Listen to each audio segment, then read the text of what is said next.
morning, everyone, and welcome to the opening drive on 101 ESPN in St. Louis, where it's 7 o'clock. Your time check brought to you by Clarkson Jewelers, an officially licensed Rolex jeweler. Danny Mac is here. Matthew Rocc is here. I'm Randy Carricker on a day that the Cardinals moved over 500 last night in Miami. Danny Mac, how you doing, brother? I am doing well. How about yourself? I'm fired up. I like being over 500. This is a good thing. Now, the Cardinals did it later than usual when they're great, 36 and 35. We've seen them 21 and 20. We've seen them 17 and 16. But what's the old adage? You can't challenge for a championship until you get over 500. You got to get to 500. Yeah. Then you got to get to 5 above. Plus, and then you got to get to 10. Plus 5, plus 10. Although in this year in baseball, I don't know if you need that. Plus 5 might do it. Plus 5 or just be 500, you might be in. That's the way that things go. It's kind of one of those crazy years and a lot of parity and mediocrity in the National League, and that's the only way that you can say it. I mean, it is what it is. I mean, teams hang around 500, you got to get it. You're going to have a chance to get to the wild card. And the Cardinals, they did it the tough way last night, scoring 3 in the 8th, and then the bottom of the 8th.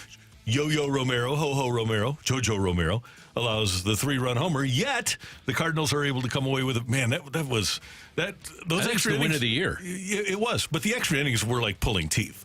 They are. Are you in on the Ghost Runner? Are you in or out? My preference would be to be able to have 20-inning games, the rare 20, 25-inning game, and chase the record. So from that standpoint, I don't like it, but big deal.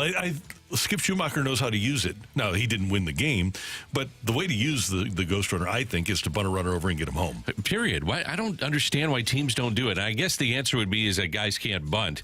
But that would be the way to do it, is that if you got a runner at second, nobody out, game on the line, and you need to put pressure on the other team by scoring that run, I'm going to take my chances with one out and a guy at third as opposed to waiting for a base hit to score the runner from second. Yeah. It frustrates me when I watch that. I just don't understand why guys don't bunt. Now, maybe if I've got Goldy or Arenado up, then I'm saying, all right, I'm not taking that. I'm not taking the bat out of their hands.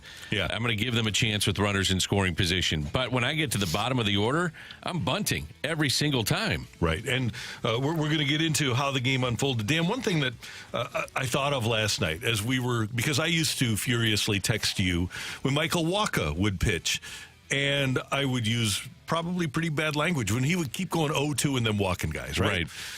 I love the way Sonny Gray attacks hitters. And I thought last night and his previous game was the way more pitchers should do it in Major League Baseball, because it's hard to hit.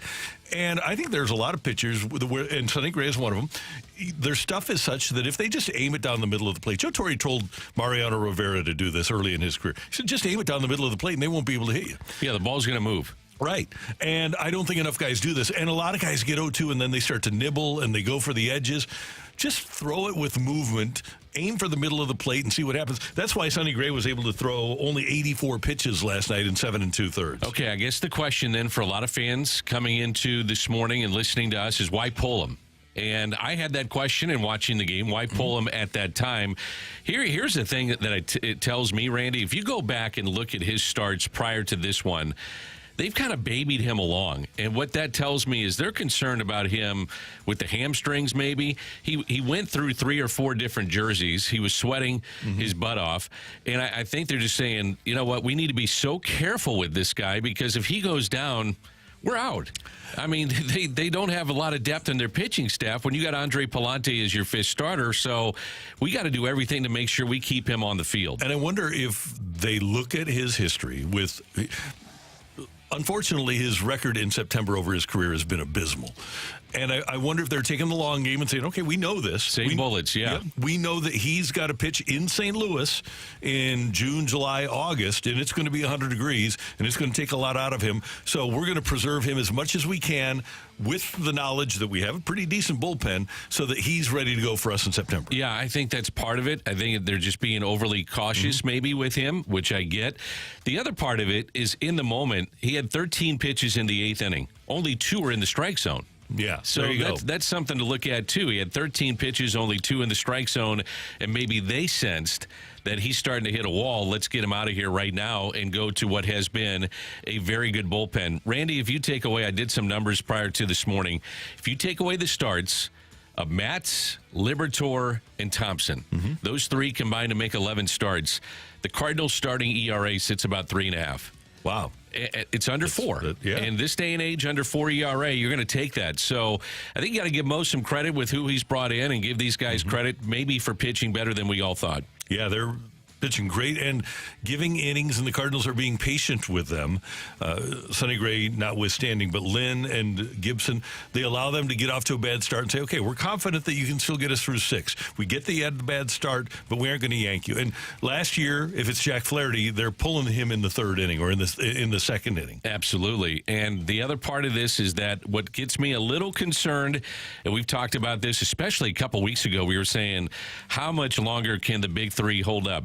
Helsley, they're very careful with, which I understand, but he's pitched more than I thought he would this year. I give him credit. I think he's bouncing back and giving them a chance to win in the 9th. But as you mentioned, Romero, the home run, and then you think about Kittredge.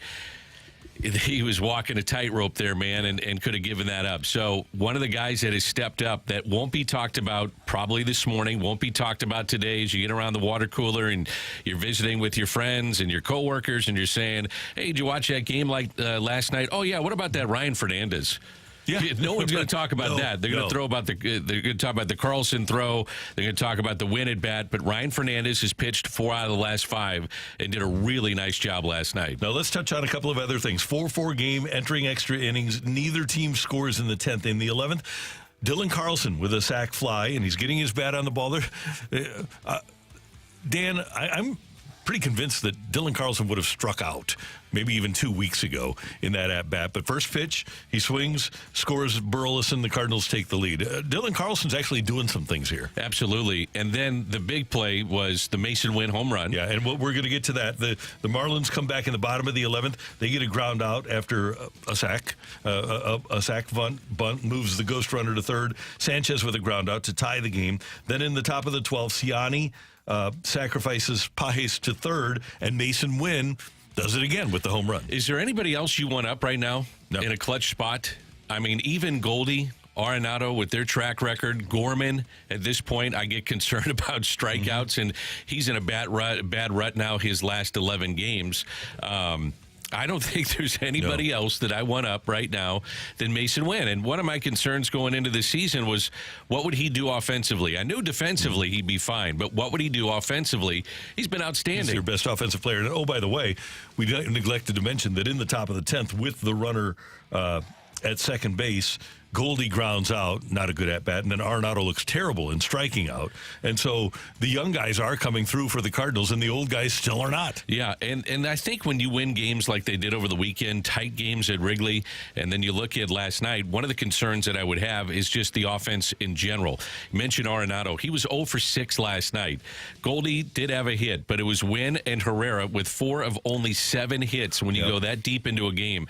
They only have 7 hits, and they wind up winning the game, so it was timely hitting, but they need to get this offense going a little bit more than what we've seen probably the last 3 or 4 games. And then one other note that we need to make about Dylan Carlson is that he did make the play of the game.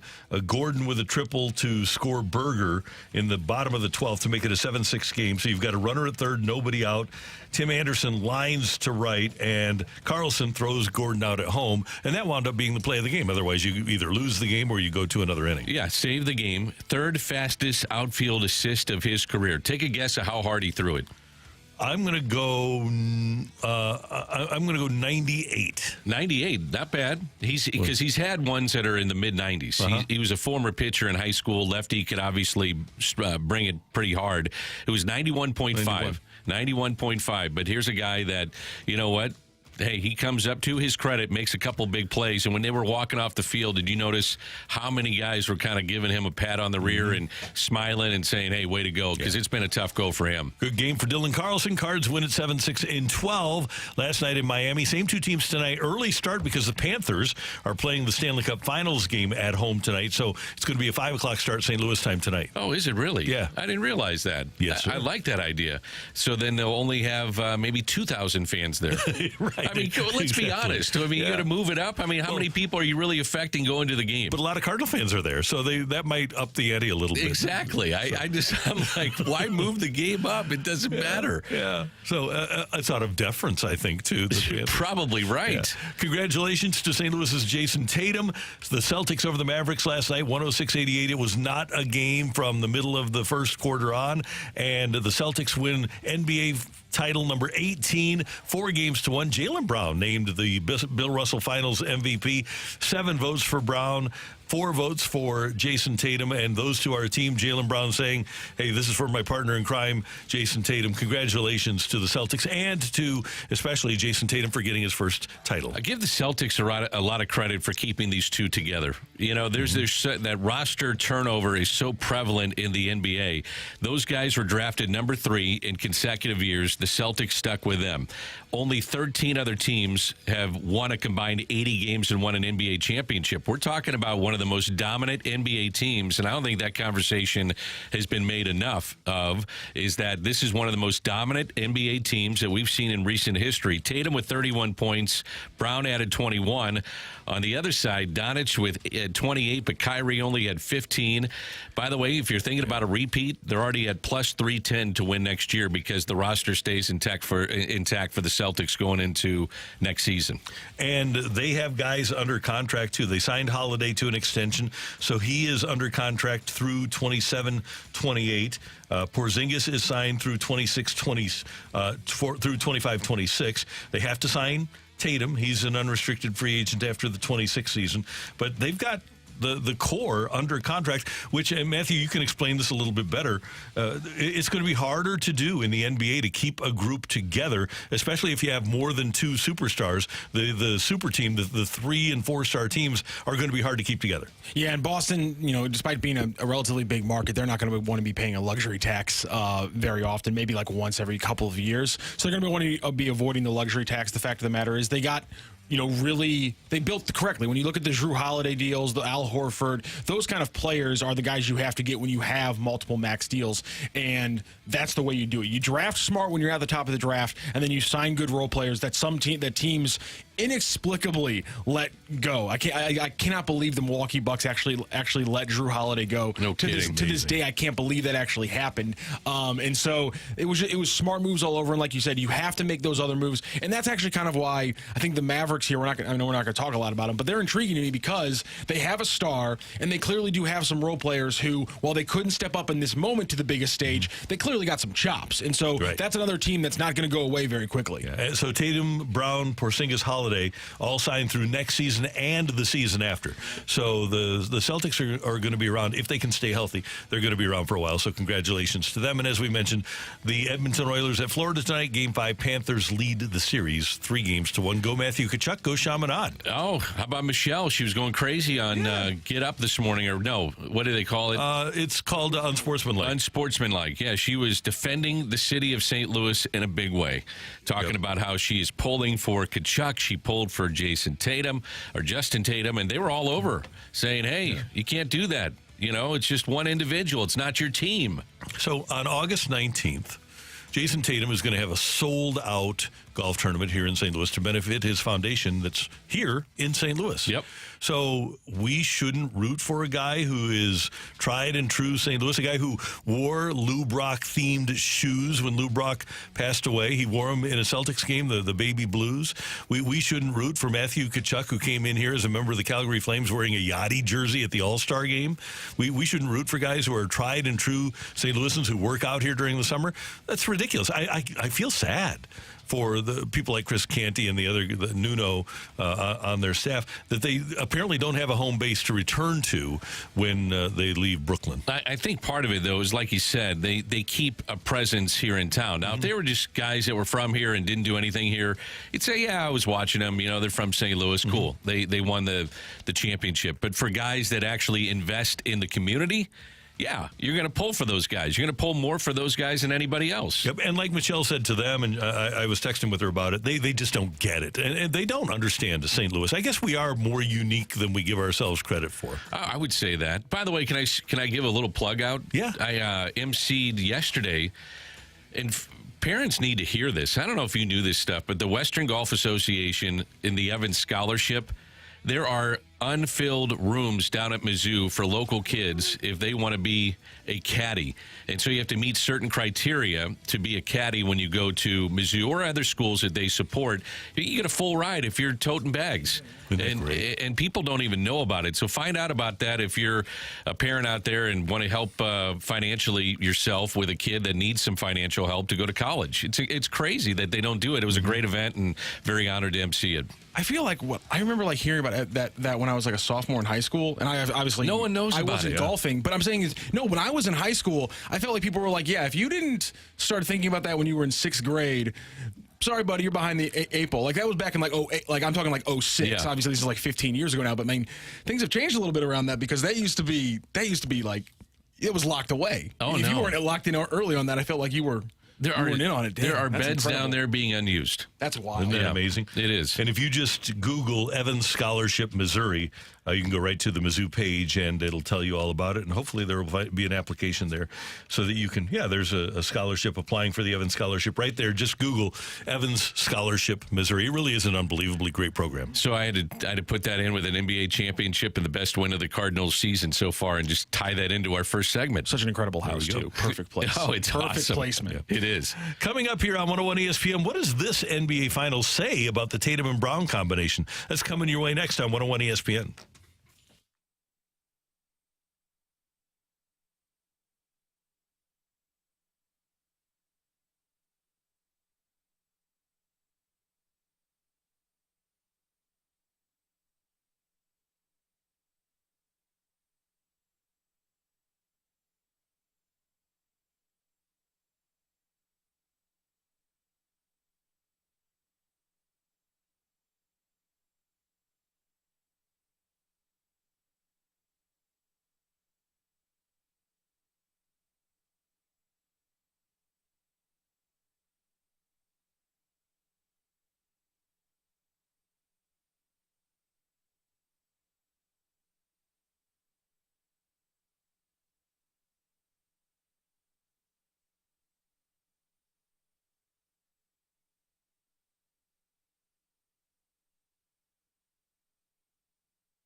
All told, the Boston Celtics won 80 games in the regular season and the playoffs. This is who they were from October forward. Never lost more than 3 games in a row. They led half their games by at least 20 points, which makes you wonder why anyone wondered about them. And what have you heard me say throughout the years that's as big a compliment as I can pay any player or any team? All cake, no icing.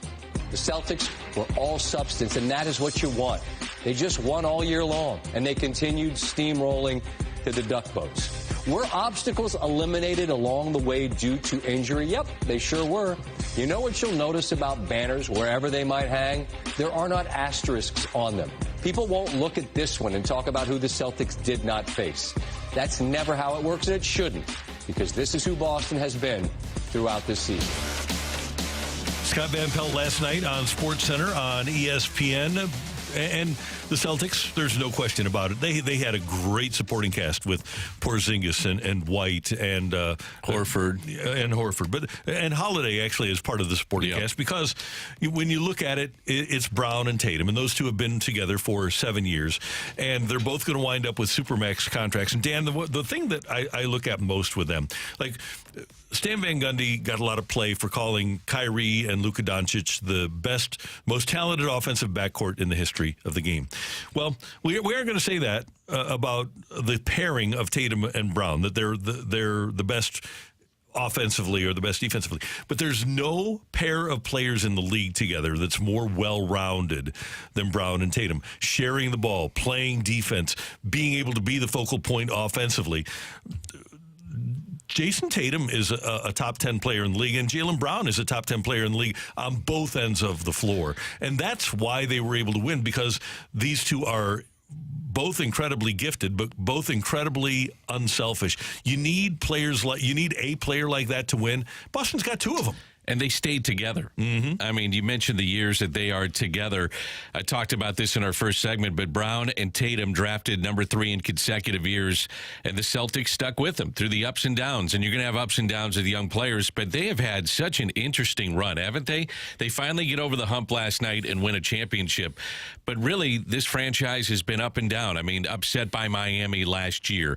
You look at getting to Eastern Conference Finals and not being able to win those, and then finally getting into an NBA championship final series and dominating.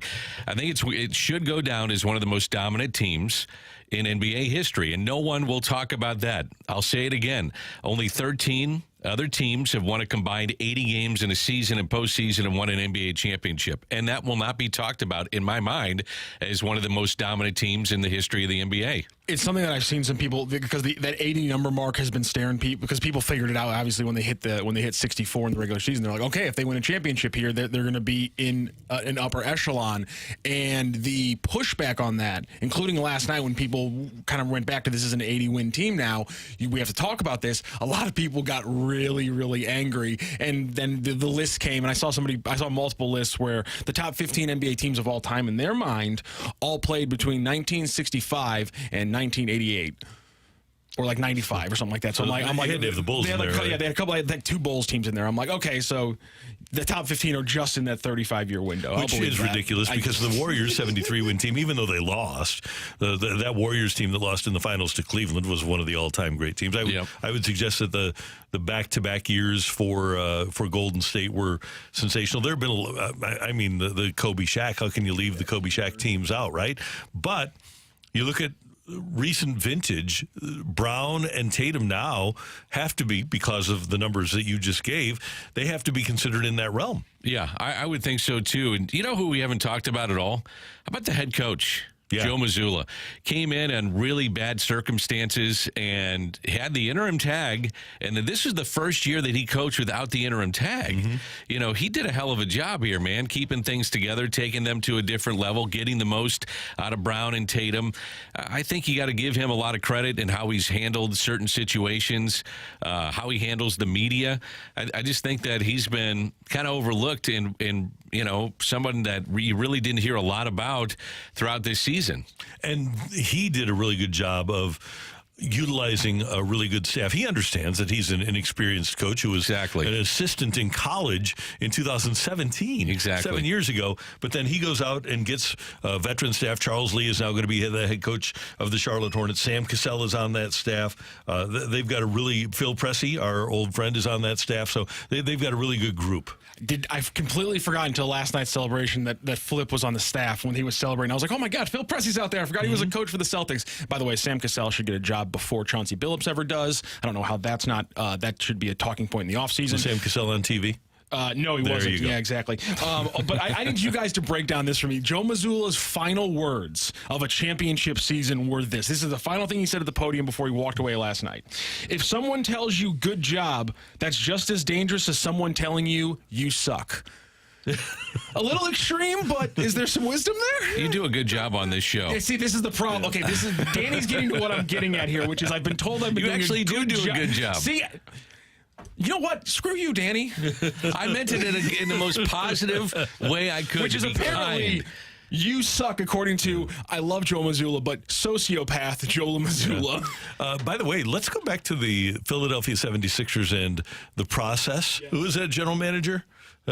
First of all, they traded the number 3 pick in the draft so that they could move up to number 1. And the Sixers, in the same years that the Celtics took Tatum and Brown, the Sixers traded up with Boston to get Markelle Fultz, and then Boston took Tatum at number 3, and then they took Ben Simmons number 1. The Lakers those years, with 2 number 2 picks, took Brandon Ingram and Lonzo Ball, both of whom they traded for AD, if I'm not mistaken. And then the Celtics wind up with Jaylen Brown and Jason Tatum. Somebody tweeted out, people were talking about this phenomenon about the 2016-17 draft. The best thing I saw was, in fairness, the Lakers drafting better just would have made the Pelicans good. It's true. My kids actually ordered Big Baller Brand. Oh, no, And it came in, and it was like the most... It was Did you like question yourself in that moment? Oh, Like, no, How did I do as a father? Yeah, I felt dirty about the whole thing, but I was like, yeah, the kids wanted Big Baller Brand. We'll bring it in. At that point, they're playing a lot of hoops. They were listening to Lonzo do his rap stuff and all that kind of stuff. So Big Baller Brand arrived at the house, and it was like one sleeve was missing. The shoes didn't have soles on them. It was not a good brand for Big Baller Brand. Yeah, I think they got an F from the Better Business They Bureau. did get an F. if I'm not mistaken. I might have been one of those that rated it, Randy. By the way, we need to congratulate to Kelvin Lee, who coached Jason Tatum at Chaminade. Obviously, his dad, Justin, Larry Hughes, who had such a big impact on his life, all the basketball people that had such a big impact on his life, our friend Bobby McCormick. There were a lot of people that did a lot of things for Tatum, and we aren't even scratching the surface here in St. Louis, but congratulations to everybody who was a part of that, too. Shouts to Drew Hamlin. Yeah, right. His basketball skills coach, former guard at Webster, who does a fantastic job with lots of NBA players. I would have loved to have seen him in St. Louis for 1 year.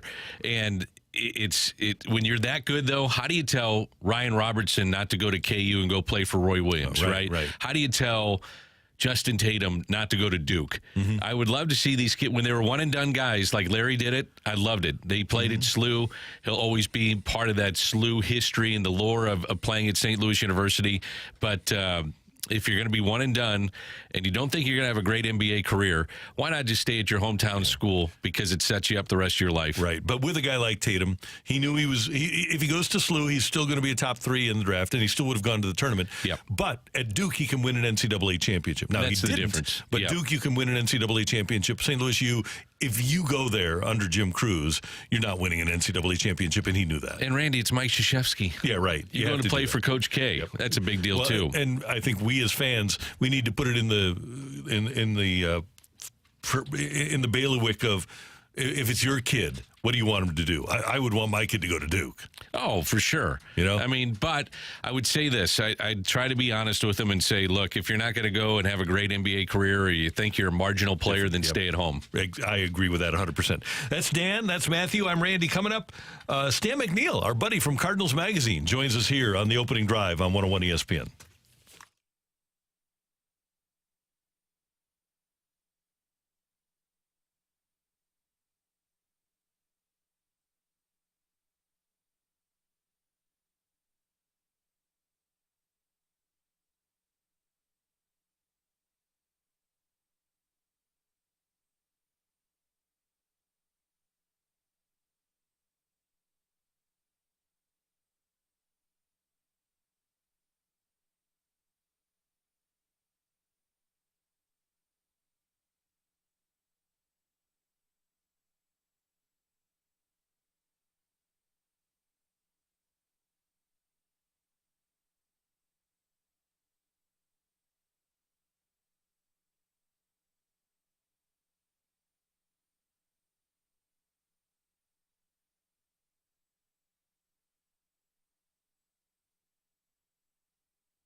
It's so important these days to connect with potential customers via the internet, whether it's social media or your website. And if you want to maximize your dealings with social media and with the internet, then you need to get in touch with 2060 Digital. It's a Hubbard company. It's a sister company here of 101 ESPN, and they're backed by that 100-year-old media empire, and they are finding ways for you to reach and engage customers. Here's what they're going to do. They're going to transform your process of dealing with the social media world and with your website. They're going to demystify the process and transform it from a challenge into an opportunity for you. They know how to utilize social media, when, how much to use it. Your website will be great. And another thing they do is they understand algorithms at 2060 Digital, so that when somebody searches for a company in your category, your company shows up on that first page. They have a great analytics team back there that will tell you exactly how things are going. When you deal with 2060 Digital, it'll be a difference maker for you when you want to have more customers. If you want more customers, it's easy to do. Just go to 101ESPN.com/2060 Digital.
This is Rocky with your Sports Center update, driven by Johnny Londoff Chevrolet and Johnny Londoff Autoplex. Well, it took them till the 12th inning, but the Cardinals get a win to open their series against the Marlins 7-6. Sonny Gray was pulled at 84 pitches, but he did go 7 2/3, 5 hits, 2 earned runs, 2 walks, and 4 strikeouts. It was Mason Wynn's home run and then Dylan Carlson's arm from right field that had rescued the Cardinals in the final frame. They'll try to get another win tonight in Miami, a 5:10 first pitch. It'll be the righty for the Cardinals, Lance Lynn, on the mound facing off against Roddery Munoz for the Marlins. Munoz on the season 1-2 with a 4.56 ERA through 25 2/3 innings pitched. Last night in the NBA Finals, Jason Tatum and the Boston Celtics raised the Larry O'Brien Trophy after a 106-88 win over the Mavs, winning their series 4-1. Jaylen Brown named Bill Russell Finals MVP. And tonight, Matthew Tkachuk and the Panthers will try to do the same as they face off against the Oilers. 6:30 pregame right here on 101 ESPN. That is your Sports Center update, driven by Johnny Londoff Chevrolet and Johnny Londoff Autoplex. See them at londoff.com. Chevy, together we drive. Are you kidding me?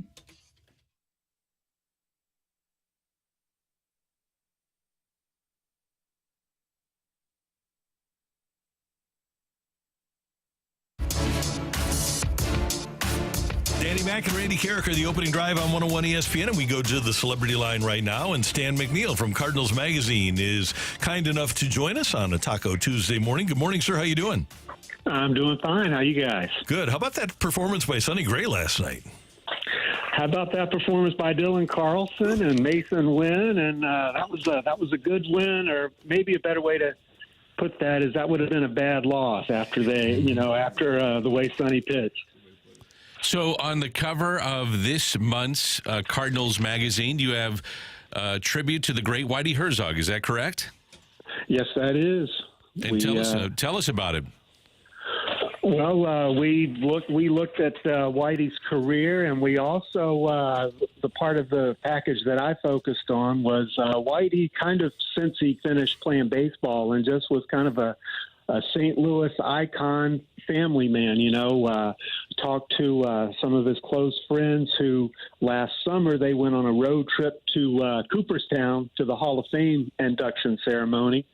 we cover that. That was a lot of fun. You can imagine Whitey being around the Hall of Famers at that time. He was doing great, and really that was another part of the story is just how vibrant Whitey stayed up until pretty much the end of his life. And Stan, you have a great section, Whitey's Words of Wisdom, that I think every young manager should read. It would make a lot of sense because one thing about Whitey that I always found was he was logical. And I thought whether it was a bank or a car dealership or an insurance industry or maybe a financial planner, Whitey could have managed anywhere, right? He utilized common sense a lot. That is such a great word, just logical. I mean, he was just a smart man, and, he knew how important relationships were, and his players, because of that, obviously, they loved him. They loved playing for him. And so, he was just kind of a baseball genius, but also just a great person. Stan, was there one of the tributes that stuck out to you that maybe surprised you or garnered some attention for your readers?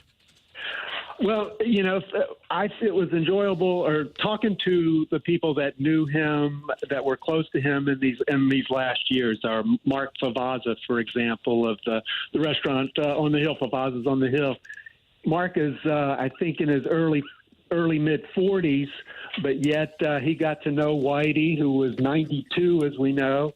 And they developed a close bond to the point where a few years back, when they first were kind of hanging out, Whitey would pick up Mark at the restaurant and take him to Busch Stadium to a Cardinals game. So it was just, again, kind of Whitey, the St. Louis icon, but also just a normal guy, loved going to Cardinals games. One of the other things, Stan, and this doesn't happen much in sports, but for Whitey and Keith Hernandez to mend fences after the way Keith Hernandez had to leave town, I think says a lot for both of them. But Whitey, he had an opportunity to throw Keith Hernandez under the bus and never did. I think that says a lot about the man. Yeah, I mean, Whitey wasn't. He had his players' backs. I mean, I think even when he might not have wanted to on occasion, he had his players' backs. One thing I found out there was kind of funny during the reporting on this is, Whitey didn't have very many rules. His rules were like, be on time and play hard. And then someone said, well, he did have a third rule. And then I think this one says a lot about Whitey. And if you need to make a phone call in the middle of the night, if you get in trouble, call me first. That's what Whitey said.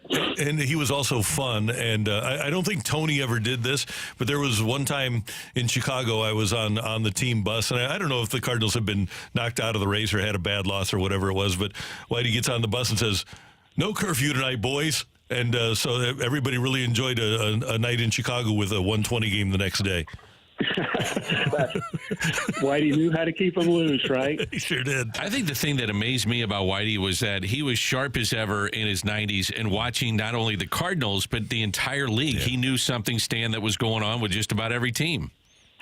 Yes, Bill DeWitt III was telling me that Whitey would come to a game, come to a game, and he would see Bill, and he would come up to Bill, and he would be proposing trades, and like you say, it wouldn't just be we need a relief pitcher for this guy. He would know. He would say, you can get this guy from Seattle, this minor leaguer here for him. He would be very specific in what he would be telling Bill, and it was the same kind of thing at Cooperstown last summer. Rob Manfred, the commissioner, had a bunch of Hall of Famers, invited the Hall of Famers into this informal setting just so Manfred could get a read on how they liked the new rules and the way the game was going. And from what Joe Torre and Tony told me, Whitey kind of ran that conversation. He was leading the way there. I was at a lunch one time, a preseason lunch. I guess it was like on the off day before opening day, and Whitey walks in, and Tony was the manager. Whitey walks in with a piece of paper, sets it down in front of Tony, and says, "That should be your opening day lineup." And he was not shy about that. That was great. Hey, what do you think about this club? This club has been hot, best record in the National League since Mother's Day, Stan, and now they're over 500. Yeah, I mean, to borrow a line from Tony La Russa, once you get over 500, the next step is to get 10 games over 500. So what do you think? I think they can do it. I think there's a good shot. I still think, a lot of things have gone right for this team and everything, but I still think it's going to come down to the guys at the corners. They're going to take this team as far as it'll go. I mean, I think when you look at it, this team's really done really well considering – those guys, if you look on Baseball Reference right now, they run the photos of the top 12 guys on the team in WAR. And to not see Goldy and Nolan Arenado in that top 12 is pretty striking. But then you think the team is over 500 without their production. So, and they're showing signs. There's no reason they can't get it going. So if those guys were to somehow get going like they did in 2022, then I think we're going to have a lot of fun. And guys, think about it from this perspective. Your opening day outfield was supposed to be Newt Barr, Edmund Walker. You haven't had Contreras, and you really haven't had Arenado and Goldy either. I mean, those are your best off, at least at the start of spring training, that was supposed to be your best offensive players. Yeah, I mean, they've like I say, they've gotten, some great production like Mason Wynn. I mean, how fun is it to see him kind of take off with his career this way? Alec Burleson, we've seen him. We heard Ollie all last year. This guy is a professional hitter. He really good contact hitter. Has some power, and we're seeing that now. So, it's fun to see the young guys, and, I know Nolan and Goldy are kind of anxious to catch up with them. How about Mason Wynn being an all-star? Have you thought about that at all, especially with the injury to Mookie Betts? Yeah, I mean, I think he definitely has a chance. I think, games like last night clearly are going to help him. I think every time he plays a team now, every series, he's making a play either in the field or on offense where the other team is noticing this guy. So I think Mason is rising up. The only challenge, or the biggest challenge there, is there's just so many good shortstops in the National League. I mean, just looking in the NL Central, I mean, every team has a stud at shortstop. Mason is the youngest of those, and I think he's definitely holding his own with those guys right now. Hey, Stan, before we let you go, we mentioned at the top of the show, and I know you noted that Sonny Gray threw only 84 pitches last night. Back in the 1940s, Red Barrett of the Braves, 1944, threw 58 pitches in a 9-inning game. How many strikeouts did he have there? Couldn't have been too many strikeouts. That's incredible. Yeah, I'll find the strikeouts. So he probably didn't have many. He was and probably the time of game. That game could have been like less than 90 minutes, right? It was an hour and 15 minutes. Dave Duncan was his pitching coach. He told him to pitch to contact. So there's a lot of things in his favor. Oh, and by a lot the of way, ground balls. Let's see. How many strikeouts did he have? Did not include any strikeouts. Okay. So there you go. Yeah. Makes sense now. Yep. 58 pitches. We've seen that in an inning. That's true. Good point. Good point. We advise people to go check out the newest edition of Cardinal Magazine with Whitey Herzog on the cover. How can people get it, Stan? Cardinals.com/magazine, or you can call 314-345-9000, or you can pick it up at the ballpark this weekend. Great. Thank you. And some great photos, by the way. The quality is always great. I held it up for the camera on our YouTube channel, but the quality is fantastic. And congratulations to you and the staff. Thank you. Thanks, Stan. Stan McNeal, Cardinal Magazine, with us on 101 ESPN. Remember, I was doing a game, and there was a Cardinal pitcher that had to wear it, and we had a guest in the booth, and I had... Truly, I can talk to anybody, Randy. I can interview anybody. I'll find something. What do you think of the sky?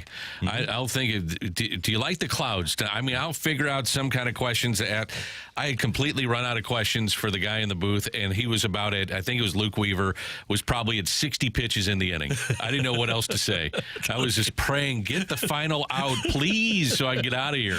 It was tough, man. It was tough. Did Luke, well, he was obviously, he was wearing it. So I wonder how many he threw in the inning. Man, it is amazing how you see that sometimes. It is, and sometimes those guys become kind of heroic in a game because they save the bullpen for the next night, and you might win the series or win the next game. Every once in a while, man, you just got to wear it. It may not be a lot of fun for that individual, but you just have to do it for the team. Luke might get his World Series ring this year. He might. He's actually pitched okay, too. Yeah, he's been pretty good. That's Dan. I'm Randy. Coming up, we've got Take It or Leave It. Get your text into the Air Comfort Service text line, 314 634-399-9646. 314-399. Yo-ho! Now, do you think Brooke comes back with a wedding type yo-ho tomorrow? I would think so. Yo-ho-ho-ho, ho-do-do-do. Probably. You know, here comes the bride kind of thing? That's a possibility. How was the wedding, by the way? Wedding was great. Okay, good. Yeah, she and David, evidently everything went off without a hitch. Good, So good. it was good. Does that count as your yo-ho? You bet it does. Okay. Yeah, I think so. Take it or leave it next on 101 ESPN.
When you have somebody working on your home, you want a company that you can trust. And I can tell you from firsthand experience, you can trust Chesterfield Fence and Deck. They've been trusted here in St. Louis for 56 years.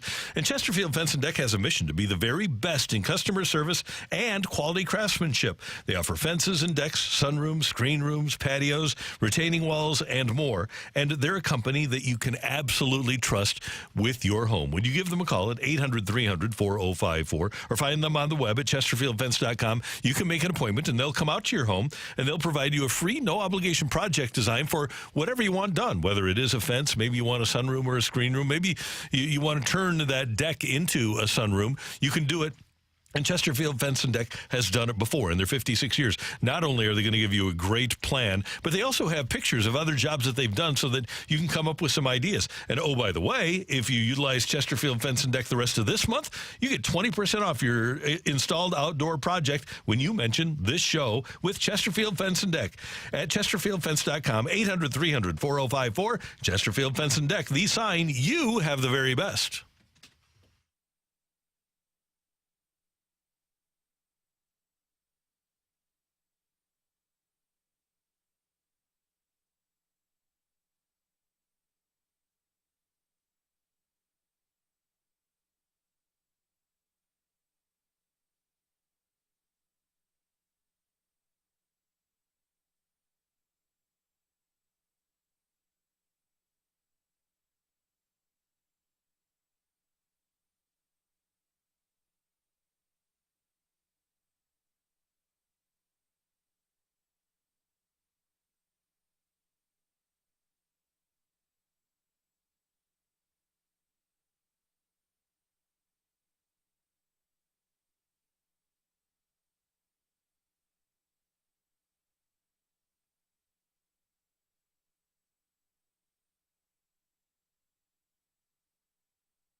Take it or leave it. Want to say something? Put it out there. If you like it, you can take it. If you don't, don't, send it right back. Get your text into 314-399-9646 and give us your take it or leave it. Brought to you by Gloria Lou Realty. Visit GloriaHasTheBuyers.com and start packing. That's my final offer.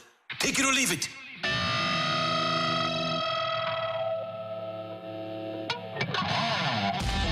Time for Tioli here on 101 ESPN. Dan, Matthew, and Randy. And we've all seen by now that Bill Belichick is dating. By the way, he's 72. He's dating a 24-year-old and met her on a plane a few years ago when she was 21. And as it turns out, he signed the inside front cover of her deductive logic textbook saying, Jordan, thanks for giving me a course on logic. Safe travels, Bill Belichick, and then gave the years that he had won the championships. Writing in the book, he wrote down all the years that he'd won championships. Take it or leave it, Bill Belichick has playbooks older than his new girlfriend. I'm going to take that. I also think it's a power move by old Bill. Oh, yeah. I mean, what a power move that 1, is. 2, 3, 4, 5, 6, 7. Yeah, he puts down the 8 championships, 2 with the Giants and then the 6 with the Patriots. Yeah, he autographed it that way. I see when you when a Hall of Famer comes through, you give an autograph to the Hall of Famer from the fight. I do, yeah. That's part of the deal. Is I do a congratulatory baseball and I sign it. Do you put your phone number there? I do not. I don't. And BB didn't. Interestingly, apparently they just traded with their phones. Oh, okay. What's your number? What's my number? Yeah. All right. So congratulations to he and Jordan. They're just a cute couple. Take it or leave it. They sure are. Adorbs, Dan. They are adorable. As the trade deadline approaches, the Cardinals need a top 2 starter more than anything else. I'll take that. Yes, they do. They need somebody who will complement Sonny Gray at the top of the rotation. And then whether it's Gibson throwing well or Michaelis throwing well, what you want to have is 3 pitchers that you feel reasonably comfortable going against Wheeler, Nola, and Suarez with. Yep. And number 2 would help in that endeavor. Also, the schedule after, I think it's maybe 2 or 3 series gets really tough. The schedule in August is brutal. Yeah. And so by that time, the trade deadline is come and gone. I do think it'd be beneficial to get more of a top 2 starter than someone else. Then I'd look at bullpen help. And because of the fact, Randy, that you mentioned it earlier, they're going to get healthier with the outfield. I think that's going to be a factor that I know Mo had talked about with the bloggers, the idea of maybe finding a right-handed hitting center fielder.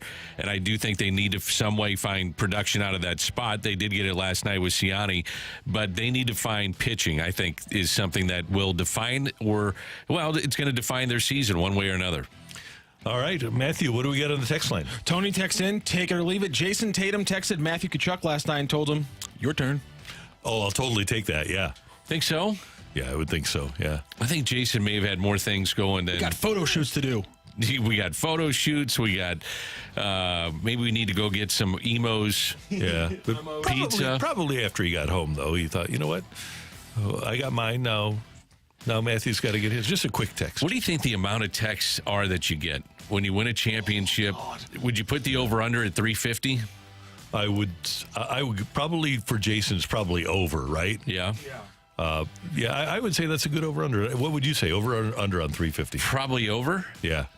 But you're going to get a bunch. I put my phone into airplane mode faster than I do on an airplane. If I was Jason Tatum last night. Yeah. Nope. We'll deal with that in the morning. Yeah, right. Or tomorrow or 3 days from now.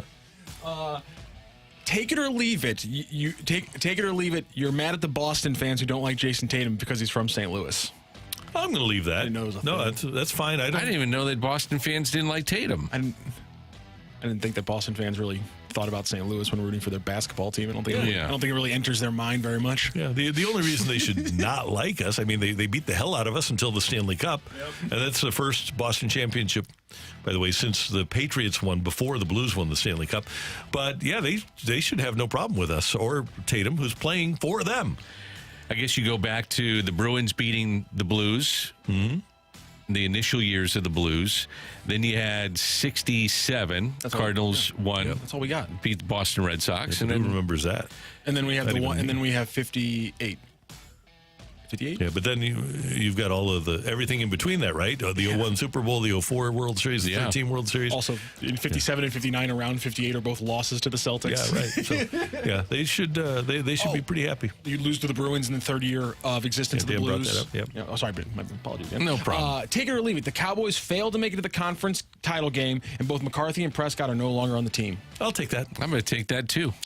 I mean, all you do is go with history there, right? Yep. Last time they were in a conference championship game was 95. What do you think? What do you think the number is for Dak now that all these guys have gone off the board QB-wise, and his contract is really front and center for them right now, along with CeeDee Lamb, what they're going to do with him? That'd be interesting to see the kind of numbers that Dak gets on this next deal. Does he eclipse, if he becomes a free agent, which is a possibility, because the Cowboys are weird, does he eclipse $55 million a year? Yep. I think he does. I do, too. When you look at what Kirk Cousins got at 35 coming off of an Achilles injury, I think you have to say that Dak probably becomes the highest paid player in the league. What's Trevor Lawrence? What's his average now? He's got 275 over 5. He's, I think, even with Burrow at 55 a year. Wow. Take it or leave it. Carlson is starting to show his value. When Newtbar comes back, Carlson keeps his position. Yeah, I'll take that. So wait a minute. We can say that again? Carlson is starting to show his value. When Newtbar comes back, Carlson should keep his position. I think Dan Carlson winds up playing center field. I think Tommy Edman will be here before you know it. I think Tommy will be here. Take it or leave it. Tommy's going to be here before the All-Star break.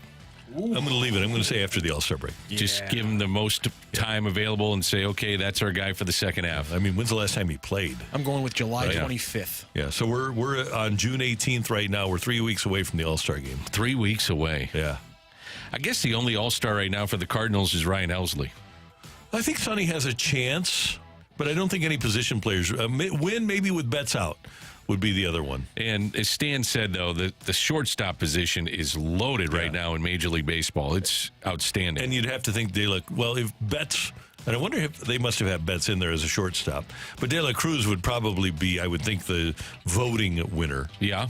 Where does O'Neill fit into this? I'm trying to go through some of the teams and their shortstops, but Mason Wynn. O'Neill Cruz? Yeah. I don't know, man. I think he's got to be in the conversation at least. I would think that he's got to be one of the guys. If you look at, let's just take a quick look around. Dansby Swanson will probably get votes because of the two fan bases, right? Trey Turner hasn't played enough. He's just coming back now. Washington, Abrams has been really good, and he might be their only rep. So there's a couple of teams that have that. Both Washington and Colorado, their best players are their shortstops, and they're probably only going to get one representative. Take it or leave it. One of the current outfielders is traded. I will take that. Which one? So you've got a half a dozen guys. We're thinking You can count the injured ones. Yeah, that's what I'm doing. Walker, Edman, Newtbar, You can count the injured Burleson, ones. Ciani, Carlson. I'm going to say Carlson would He would be one. the logical one for Yeah. me, especially if he picks things up and you got healthy guys coming back, then his trade value goes up. Yep. That would make some sense. You get a young outfielder with cost control, huge upside, that would make some sense. Take it or leave it. Sonny Gray coming out before 90 pitches in his last 5-ish games is going to start wearing thin on Cardinals fans. I'll take that. It might wear thin on him, but you know what? Big deal. As we talked about, you're preserving the guy for crunch time because they expect to be in the hunt in August and September. I also think they're just being really careful with him. I think we got to look as to why they bring him out, and it's kind of what you're saying, Randy. It's your point of the hamstring issues that he's had. And I think they're just being overly cautious with him because if he goes down, they'd be in real big trouble. Yeah. Really big trouble. In Sonny Gray's career, month by month earned run averages. March and April, 2.95. May, 3.65. June, 3.8. July, 3.61. August, 2.62. And then you get to September and it's 4.16. So historically, he's been a guy that apparently has worn down. He's overall his September and October record 13-20 with a 4.16, and all of his numbers dip. So I would think that the Cardinals will want to do everything they can to preserve his freshness as long as they can. It could have been a situation last night, too, where they just saw some things that they didn't like. He had 13 pitches and only 2 in the strike zone. Yeah, I mean, right. that's something to consider, too, as they were moving forward and said, let's nip this in the bud before it gets any worse. Could have been. And as usual, I think people, in the moment were mad about the last time, but then it didn't go poorly with the bullpen, and no one really talked about it the next day. And it goes poorly with the bullpen immediately, and now people want to. I go back to point out the issue. Like the Michaelis start after 62. It worked out. Yes, Yeah. it did. Exactly. So sometimes it works out. One of the things somebody says, take it or leave it. Dan needs to, quote unquote, take one for the team and just do the yo-ho already. Here's the thing about Dan's yo-ho. I do every yo-ho at about 65, 70%. Sometimes Dan doesn't do a yo-ho at all, but then he'll come in and do a yo-ho at like 145%. Yeah. And I'm never going I'm never going above like a 75% threshold of my yo-ho. So we need Dan's random, unprepared, but out of nowhere 140% yo-ho where he sings it to the highly creative wedding song. Yeah. And that's better than a regular yo-ho every time. Thank you, Matthew. You're welcome, Dan. Good job. Yeah. You didn't pick up the good job part. I did. It took me a minute, though. Damn you, Joe Mazzulla. That's funny. Tioli on 101 ESPN. Coming up, does there come a point in time where the Cardinals need to start taking some playing time away from Paul Goldschmidt? That's coming your way on 101 ESPN.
Hey, the business event of the year is happening in St. Louis on August 27th, and business owners and CEOs and CFOs, you don't want to miss it. It's the Business Grows Here seminar, and it's set up to help you grow your business. You can spend the day learning from more than a half dozen speakers on stage and sharing their wisdom and insights, including among those speakers, Jamie Siminoff, the founder of Ring Video Doorbell. We've all got those, and his new company is based right here in St. Louis. Every speaker you'll hear is going to leave you with strategies and tips that you can immediately apply to your business. You can meet people that change the way you look at growing your business today.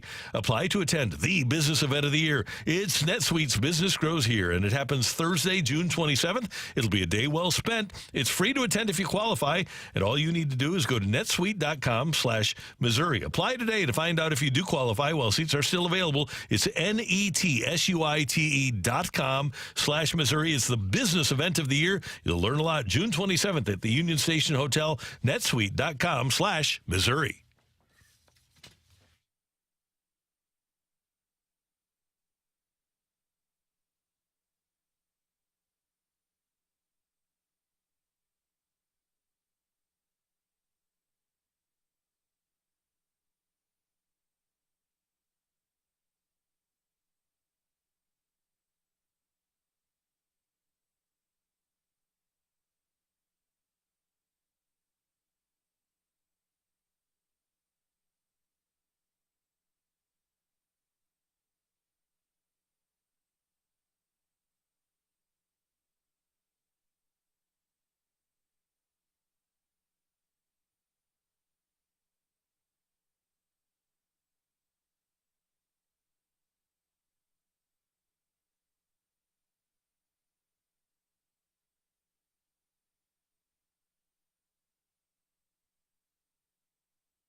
Perspective on today's top stories. This is Fresh Take. Presented by Lindenwood University. Real experience, real success.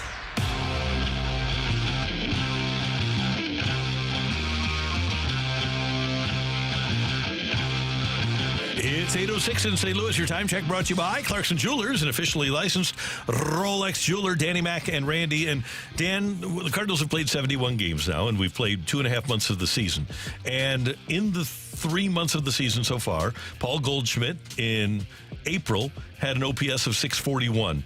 In May, he had an OPS of 682. And so far in June, 623. He has not eclipsed a 700 OPS yet in a month. More alarming to me is his slugging percentage. A 318 slug in April. In May, 398 and 333 this month. He has not had a month. He has not had a hot month where he has slugged beyond 400, which is pretty pedestrian.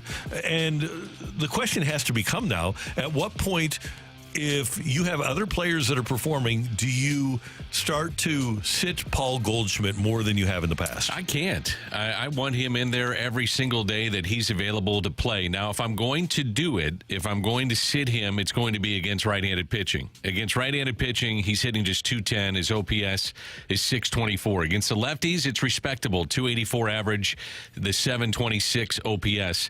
And the reason I can't sit him, Randy, is that he does a lot of little things correctly. And if you were watching the game at the end of the game last night, he makes an unbelievable pick on a bad throw by Arenado. It's little things like that, the way that he runs the bases, the way that he plays defense.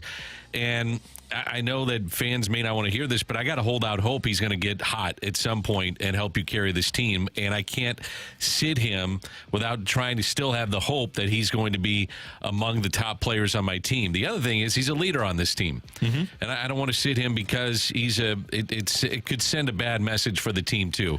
I just don't think it'd be the right move. I think it would have to there would have to be a lot of real positive ifs that would have to be applied before I would do it. I feel the same way you do. But, and this is way out there, but if Wynn continues performing the way he is, if Walker comes up and hits the way he did down the stretch last year, if Nolan Gorman is hot at that time, if Nolan Arenado is going to be in there. The key is Alec Burleson. If Burleson, the left-hander, is hitting, he would play first base. If Contreras is back and hitting, if Donovan is back and is your second baseman. There's a lot of ifs here, Randy. Yeah, there are. But and here's the biggest one from an offensive standpoint. The last two, Carlson and Nootbaar. When's the last time those two have performed well, let alone together? So, right? So yeah. you're going to have people that certainly have potential, but everything would have to mesh at one time. It's hard to imagine that all of that is going to happen at one time. I just feel like if you're going to go anywhere with this team and they're hovering around 500 and they're going to have a chance to get into postseason play, it looks like if they stay around 500, if you're going to be a team, let's be realistic about this. If you're going to be a team that gets to 5 above or 10 above and has a chance to win the division or do damage in the playoffs, he has to perform. Mm-hmm. He has to. Now, I mean, he's got to be able to be with Arenado as a 1-2 punch in the middle of this lineup. Here's the question that I have, though, about Paul Goldschmidt, because he didn't have a good last year either. Has Goldy reached a point now where Father Time has caught up to him, or is this just a prolonged slump? Well, I go back to All-Star break even further. Take it to the All-Star break of last year. I was talking about this with a friend of mine last night. This is not just a trend. This is worrisome now because you had all of the second half of last year, did not have a good spring training, has not been great, obviously, at the start of this season. But you're just holding out hope that this guy is going to find something and it's going to click. And if not, then you say, yeah, maybe it's part of Father Time. And, here's a guy that keeps himself in great condition, does everything that you want him to do. He's the perfect Cardinal, if you will. Mm-hmm. But his Father Time caught up. And, the way that I see how pitchers are approaching him, too, they're just pounding him with fastballs. Mm-hmm. They're saying, go, if you can catch up, go for it. And I see him swinging through a lot of fastballs this year. And one thing, and Matthew has something to say, one thing I wondered about Goldy when he first came here is when he gets a little bit older with the bat behind his neck like it is, does he have enough time if his hands slow down to get the bat into the zone? Because with where he starts, it's really difficult, I would think, you have to have a really quick bat, and he did, to be able to get through the zone. I don't know if that's still there. He needs to go back to the non-knob bat, maybe. I don't know. Maybe that's change the that issue. thing back up. 573 texts in and says, I'm not looking to sit either Goldy or Nato, but it's time to move them in the lineup. Multiple guys are outperforming these two and could likely get more run production for this offense. I think that's fair. Mm-hmm. I'm just not going to sit him, but I think at times, like if you get a really tough right-hander and Burleson moves up in the lineup and Goldy moves down, I'd have no problem with that. I think it's something that maybe you have to consider. Again, we're talking about a pretty long track record here now of almost a year in which he hasn't really performed, is struggling against right-handed pitching, and you put some lefties in front of him, that necessarily isn't necessarily the worst thing to do, I don't think. And we will likely see Goldy in the lineup tonight as the Cardinals play the second of 3. It's a 5 o'clock start in Miami. And because all those fans don't want to miss baseball and hockey. Well, think about how dedicated those Marlins fans are. What do you think? What was the announced crowd last night? And half of them had to be Cardinal fans. At least, yeah. Hold on here. Let me get to the... Can I get one final thing when you look that up? I Hate Paper Straw. It says, Rizzo just got hurt. He's out 6 to 8 weeks. Now's the time to send Goldschmidt to New York. No. Yeah. Goldie would never accept a trade to New York. That's the other part about the Goldschmidt stuff is the no trade clause. Announced last night at 94.68. So let's say 6,500? Yeah, maybe. And over 3,000 of those were Cardinal fans?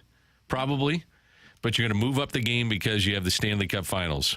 Okay. Yep. Oh, they're being nice to the Panthers. I guess nice to the fans that want to get out and watch Matthew Tkachuk, the St. Louis fans that want to watch Matthew Tkachuk. That's probably the way you have to look at it. It is.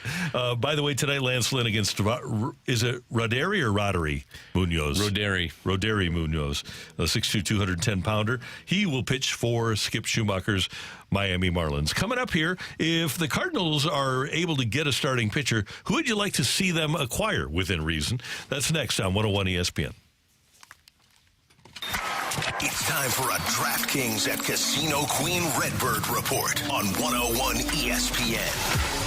Wynn and Carlson come up clutch. I'm Bradford Bruns with your Redbird report. St. Louis had to work overtime in order to move above 500 for the first time since early April. Last night's series opener versus Miami went 12 innings, but Mason Wynn and Dylan Carlson helped secure a major payoff. Cardinals win 7-6 with Wynn smacking the go-ahead homer. Carlson then guns down speedster Nick Gordon at home minutes later, preserving Andrew Kittredge's Coverage's victory. Sonny Gray started, logged 7+ frames, and could only watch as Jojo Romero was victimized by the 3-run dinger that forced extras originally. Nonetheless, STL reaches 36 and 35 this evening. It's Lance Lynn's turn. The Redbird Report is presented by DraftKings at Casino Queen. Play, stay, dine at DraftKings at Casino Queen.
Hey, tomorrow I'm going to make my way over to Mentality and make sure that I get my treatment so that I can keep my testosterone level up.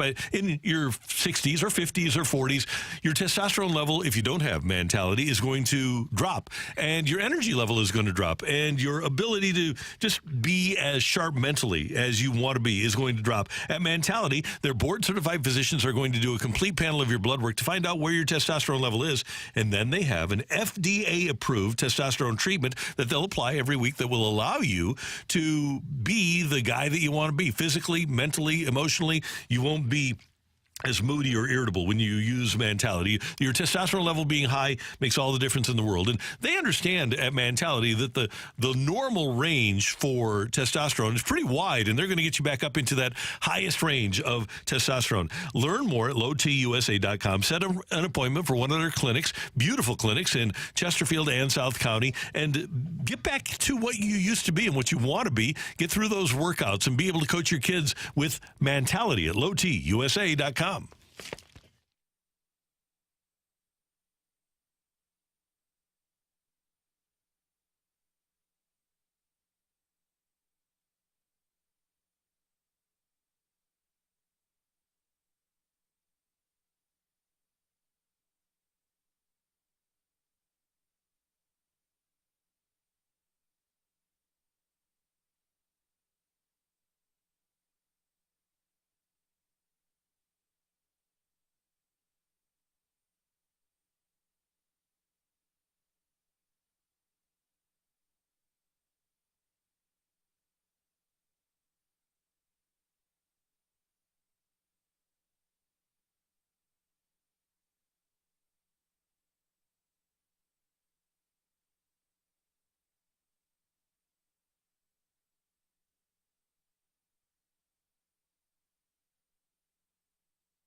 already established that Dan and I both agree that the Cardinals need a pitcher, and hopefully, preferably, a front-of-the-rotation type pitcher for when, presumably, they would make the playoffs and play a best of three.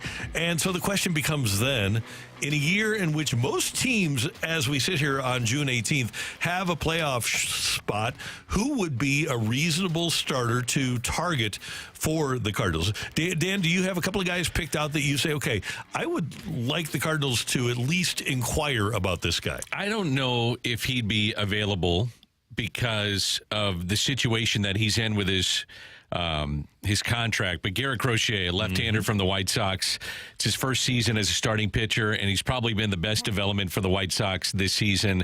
Since the beginning of May, he has an ERA that's just above 1. I remember watching him pitch against the Cardinals, and I thought, man, this guy, he looks pretty good. He's earning only $800,000 this season. He's arbitration eligible for 2 more years, so probably makes him the most valuable, sought-after trade candidate of the summer, assuming that the White Sox have plans on moving him. But there's going to be a lot of teams that are in on him, a lot. And the Cardinals are fortunate in that they have a lot of young talent and depth that's still attractive. A guy like Lars Nootbaar around baseball is still an attractive player for teams. Not just him. Dylan Carlson is a talented, attractive player. Now, all of a sudden, Ivan Herrera becomes available if you're the Cardinals, and maybe you think about moving him. There's a lot of directions the Cardinals can go, even with a guy like Sajasi, who's not hitting now as well as he did earlier. But the Cardinals have a lot of young talent that they can move, major league ready talent that a team like the White Sox, I would think, would be interested in. I think with all these teams hovering around 500, it's going to be fascinating to see just how high the price tag goes up, because all these teams feel they're in it. Right. I mean, if your team around 500, you are legitimately in it to get a chance to get the wild card spot. So there's going to be a lot of teams that are interested in some of these players. We've watched Eric Fetty when he was with the Nationals a lot. He's with the White Sox now. With the White Sox, he's 5-1 with a 3.09. Yeah, he would interest me. You're on a team that's on pace to lose like 120 games, and you're 5-1. Yeah, there's another one that we'll see the next 2 nights, probably pitching for the Marlins. Now, he's a left-handed pitcher. He had a blown save and a loss against the Braves on April 14th. But Tanner Scott, since then, he's a lefty, has not allowed an earned run over his last 18 appearances. He's been very good in save opportunities. So I'm thinking of also, if I'm not going to acquire a starter, I'm just going to build up the back end of my bullpen to be as strong and as efficient as it can be, because I'm a little concerned about Romero, a little concerned about the workload of Kittredge. Hasn't thrown this much in 2 years. So maybe I just backload what I have and try to build up a really dominant bullpen. Let me give you a couple of other starters' names. One that's come up a lot over the years for other teams, not necessarily the Cardinals, but Paul Blackburn for several years has been the best Oakland starter, and you would think that they're reaching the end of the line with him because they don't keep anybody. Yeah, they don't. And they're going to be trading again. There's no question about that. And I'll go to another team that's not going anywhere. Would Cal Quantrill give you any pause for positivity in bringing him potentially in? His first month with the Rockies, he was terrible, but he's only 29, and the right-hander's 5-1 in 7 starts since May 3rd. He's earning about $7 million in 2024, arbitration eligible for the final time after the season, so controllable through all of 25. And if you look at how Mo has done this, generally speaking, is that they're not rentals, unless they're older guys that, you know, like they did a few years ago with Happ, and they did it with Lester, and they knew that they weren't going to re-sign him, but didn't have to give up a ton to go get him. It's been guys to not only help for the now, but also help for a year or two after that. Yeah, I would think that would be a direction the Cardinals would want to go. They do appreciate control, and especially if they're going to give up an asset that's still under control, then I would think I would be surprised if the Cardinals would do a rental. And that's where I was looking at when you brought up this subject of players that have a chance to be on the block, and, you know, what's the appetite for the Cardinals? Another one would be Kyle Finnegan.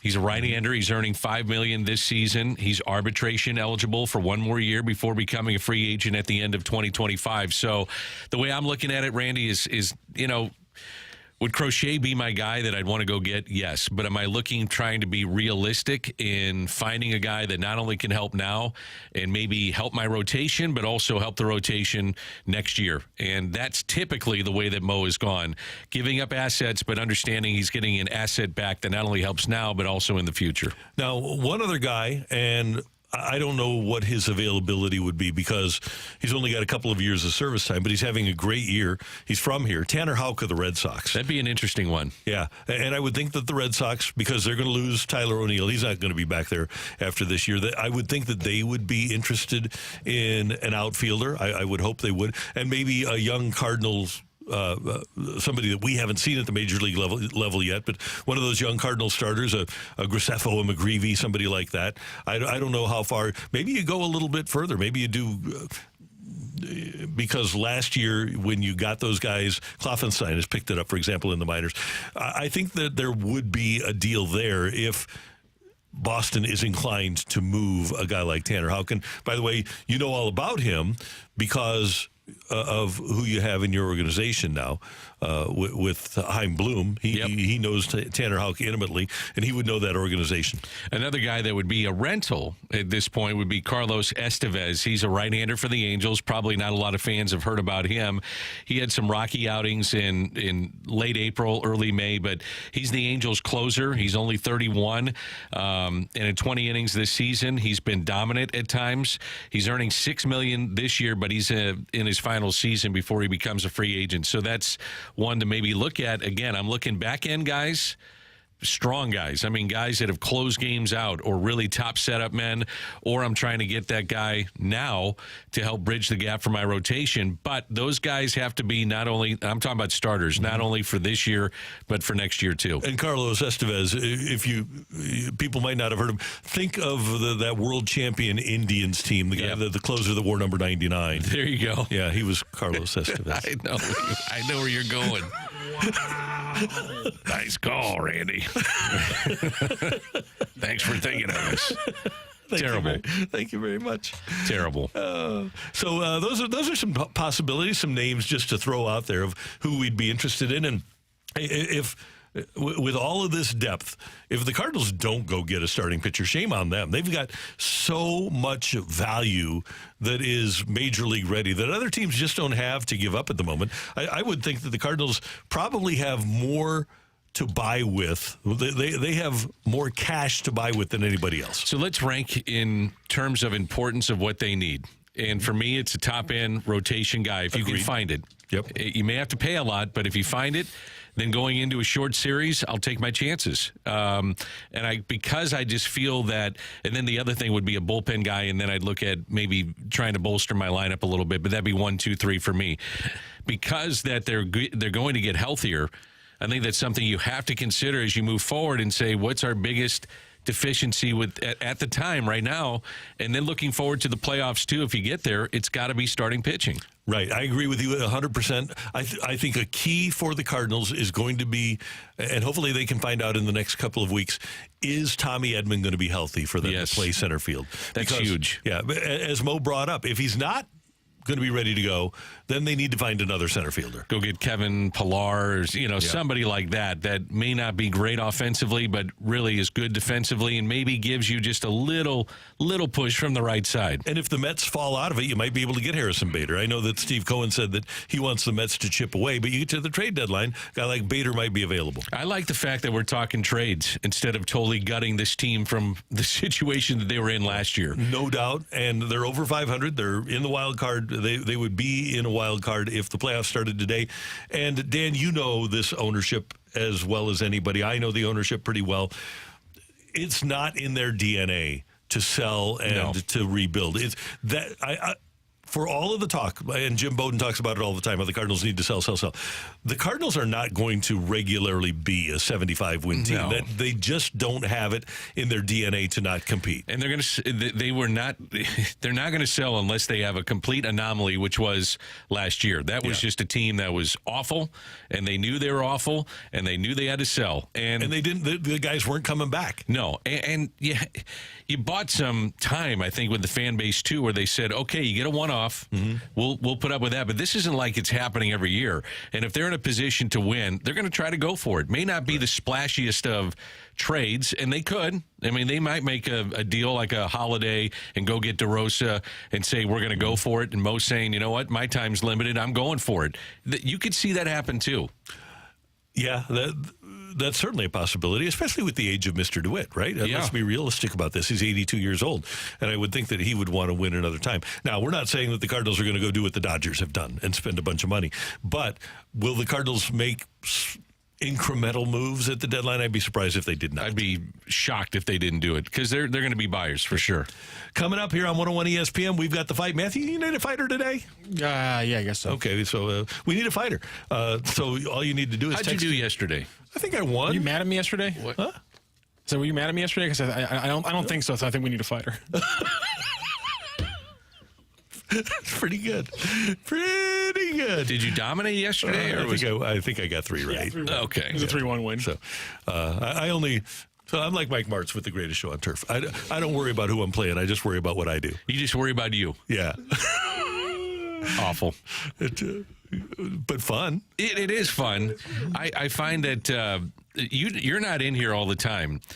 In the beginning of the fight, No, and I'm Matthew not. starts rocking back and forth. He goes left, right, left, right. That's also, I'm just a fidgety person. Well, you're It's fidgety, part of but it. not It's like two that. things. Yeah, Not like with the fight. It adds to the fidgetiness. Yes.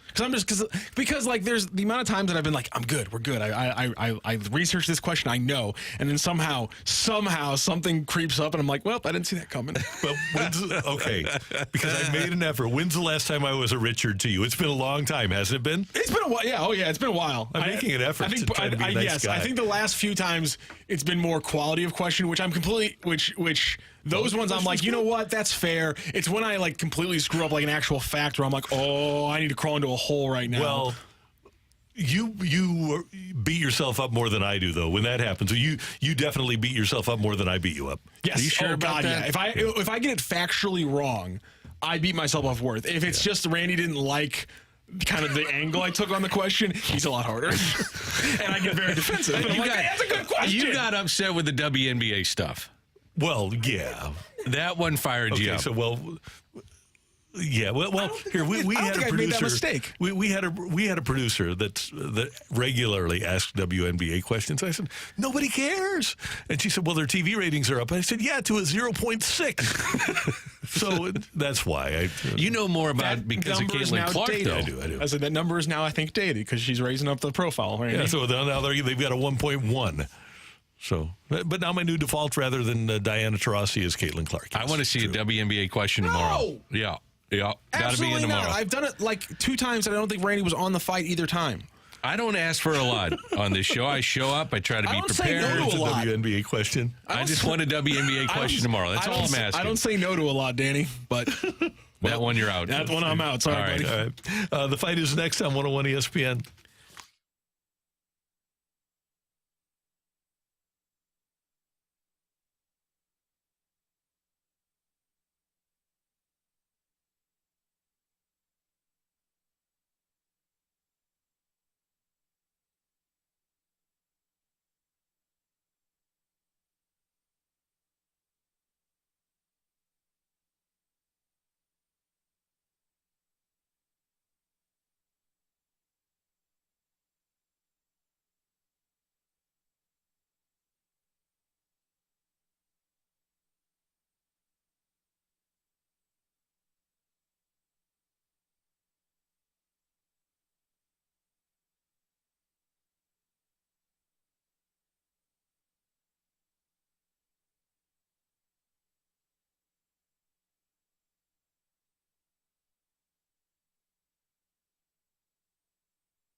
Change up your daily fantasy game with our friends at Underdog Fantasy, a new pick'em product right now active in Missouri. It's Pick'em Champion. You just pick 2 to 5 players from at least 2 different teams, select higher or lower on the player's stat projections. You pick your entry fee. You're going to be entered in the game alongside other underdogs. As long as you make your entries and you pick your winners, you're walking away with your winnings.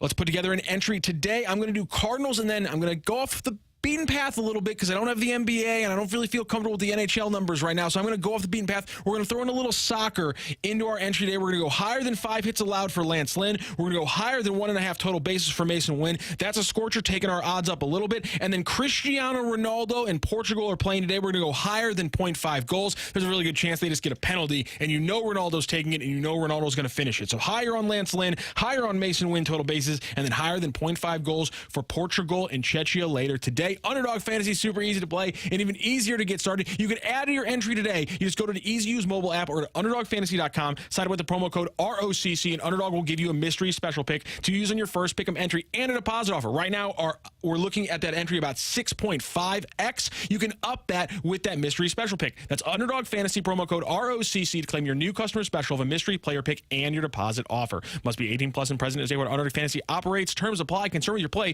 Coin and her and gamer. Visit www.ncbgambling.org.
This is Rocc with your Sports Center update, brought to you by Saliga Heating and Cooling. The Cardinals get away with a win in game number 1 against the Marlins. It took them a little extra time, though. The final in the 12th, 7-6, thanks to a Mason Wynn homer in the top of the frame and Dylan Carlson's arm gunning out a runner at the plate in the bottom of the frame.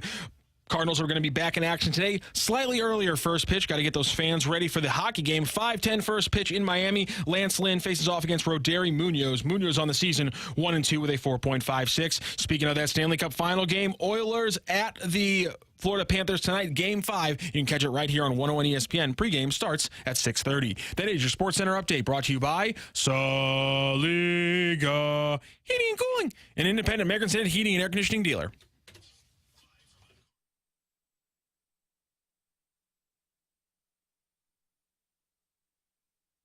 Welcome to the fight. In the red corner, Average Joe Listener. And in the blue corner, the undisputed king of morning drive. Please welcome Randy Carricker.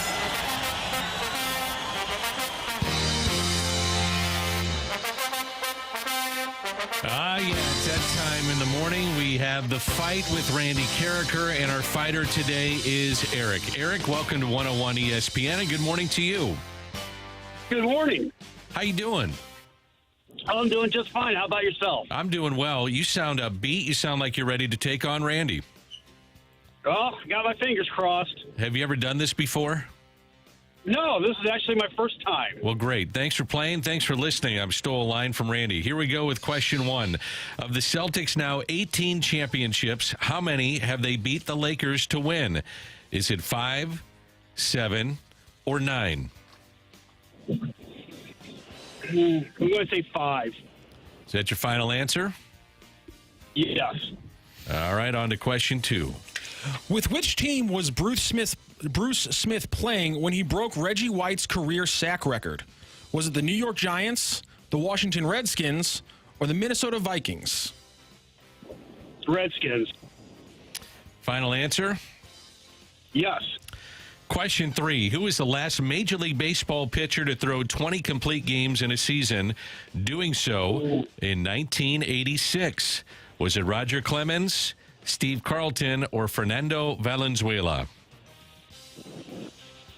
I'm going to say Valenzuela. Final answer? Yes. All right, on to question 4.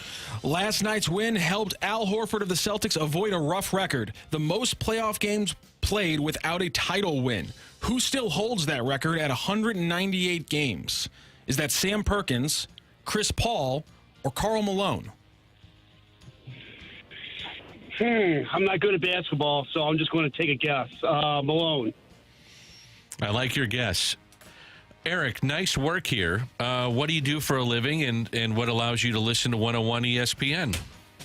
Well, I work for Maggiano's over in Brentwood. Oh, nice. We'll be over there for lunch. Do we get it comped? I'm actually driving into work right now. Awesome. That's how I get to listen. Great food. I love it. Thanks for what you supply all of us that love Maggiano's. Oh, yeah. You're welcome. I just photobombed you during the fight. Oh, cool. Thanks, Randy. On the YouTube. So you can see the back of my head. Yeah. That was good, Randy. I like that. Yeah. Randy, say good morning to Eric. Eric, good morning. How you doing? Good morning. How are you? Good. So I wasn't able to hear. What do you do for Maggiano's? I'm a manager for them. Oh, congratulations. We do Maggiano's pretty much every year on Christmas Eve, and you guys do a magnificent job over the holidays. Well, thank you. You know what Eric said, too? What? He said, if we come in for lunch today, comped. Oh. Didn't you, Eric? Or did I mishear that? You know what? Come on down and see us. I'll take care of you. Eric's the man. All right, Eric, good luck. And here we go with question 1. Randy, are you ready? Ready, sir. Of the Celtics now 18 championships, how many have they beat the Lakers to win? Well, we have to go back to the Minneapolis days. I'm going to say of those 18, Dan, that I'm either going to go 6 or 7. I think I'll go with 6. No, there's got to be more. I'll go with 7. I'll go with 7 of the 18 are against the Lakers. Is that your final answer? Yes, sir. On to question 2. With which team was Bruce Smith playing for when he broke Reggie White's career sack record? I believe he was a member of the Washington Redskins, and I believe maybe he didn't break the record. I think he got number 200 here in St. Louis on a Monday night against the Rams. When Bruce Smith. Interesting. Okay. Yeah. On to question 3. Yes. Who is the last Major League Baseball pitcher to throw 20 complete games in a season, doing so in 1986? 1986, 20 complete games. Well, the Rocket won the MVP that year, Roger Clemens. So I'm going to go with Roger Clemens. Final answer? Yes, sir. Question 4, Matthew. Last night's win helped Al Horford of the Celtics avoid a rough record, the most playoff games played without a title win. Who still holds that record at 198 career games? The only one that popped right into my head is Karl Malone, the mailman. Might as well do the lifeline since this is the last question. Is it Sam Perkins, Chris Paul, or Karl Malone? Chris Paul's a good call, too, because he's played a lot, but the mailman played for 20 years. So I'm going to go with the mailman. Matthew, do your thing, please. Sorry. It's a very close fight. I had to do a little math there at the end. No. There was no math to be done. That's just the new thing we tell people. It makes them very angry. I had to get out the calculator to figure out this one, Randy. We have a winner in today's fight. Does Megamind roll on with another victory, or does the first-timer Eric walk away with a little beginner's luck? Ring that bell. The winner and new champion of the fight, Average Joe Listener. The fight is presented by Golf Discount of St. Louis. With the most experienced club fitters in town. Why shop anywhere else? Congratulations, Eric. You took down Randy Carricker 3-2 in today's fight. Nicely done. Thank you. Good job, Eric. Well done, sir. Excited. There you go. First time. Nicely played. Let's go through the questions and answers, figure out where it all happened. Of the Celtics now 18 championships, how many have they beat the Lakers to win? They have played each other for 12 title chances, and the Celtics are 9-3 against the Los Angeles Lakers. They won the first 7 of those the first 8 of those before the Lakers finally got a win over them in the 80s. It was, in fact, the Washington Redskins playing the New York Giants when Bruce Smith broke Reggie White's career record. The craziest thing to me is Bruce Smith's last career sack was on Rex Grossman, which I did not like the scope of first to last quarterback. I did not realize how long he really played. That's insane to me. Last MLB pitcher to throw 20 complete games in a season, doing so in 1986. Fernando Valenzuela was the last one to do it. And last night's win helped Al Horford avoid a rough record. He was about 10, 15 games away. The most playoff games played without a title, and it is still Karl Malone sitting at 198. John Stockton is number 2 behind him. Sam Perkins, number 3. Chris Paul, number 4. James Harden also up there on that list. So a 3-2 win for Eric in the fight today. That means, Eric, we will talk to you tomorrow for your second chance at the fight. Thank you so much for joining today. You're welcome. I really enjoyed it. Thank you, Eric. We'll talk to you tomorrow. Looking forward to that. Talk to him at noon. We go to Maggiano's. Yeah, there we go. There we go. Coming up next, how valuable is Ryan Helsley to the Cardinals? Can they afford to let him go? We changed that. Remember, we're gonna go with the Roy segment. Oh, okay, cool. Because we got Michael Hall coming up at 9:15. Okay, good. Then Rory McIlroy did collapse on Sunday against, the field over at the U.S. Open, but certainly against Bryson DeChambeau. Where does this collapse rank in this century? That's next on 101 ESPN.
All right, Kerry, thanks. Let's tell you about Stewart's American Mortgage. If you're someone who is looking to purchase a home or refinance on this Tuesday morning, or if you're looking to consolidate some of that ugly credit card debt, maybe you don't know exactly what direction to go to in any of these things, let me make it easy for you. Call Stewie from Stewart's American Mortgage, and he's going to help you every step of the way.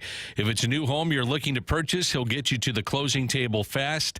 Try 10 days, and he'll get you the best interest rate possible. And he also has the bagel loan that can help you out too. So what's the bagel loan? If you borrow $200,000 or more, there's no underwriting fees, no appraisal fees, no title fees, no lender fees, and no closing costs. Stewart is your guy. He makes it so easy for you. Any questions on rates, the industry, the trends, give Stewart a call. You can call him directly on his personal cell phone, 314-324-4440. Again, that personal cell phone is 314-324-4440. Call him or text him, or you can Google the bagel loan. NMLS number 226715.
closer Ryan Helsley leads the major leagues in saves with 24. He's actually 3 clear now of Emmanuel Clase of Cleveland, who has 21. Helsley has been magnificent this season.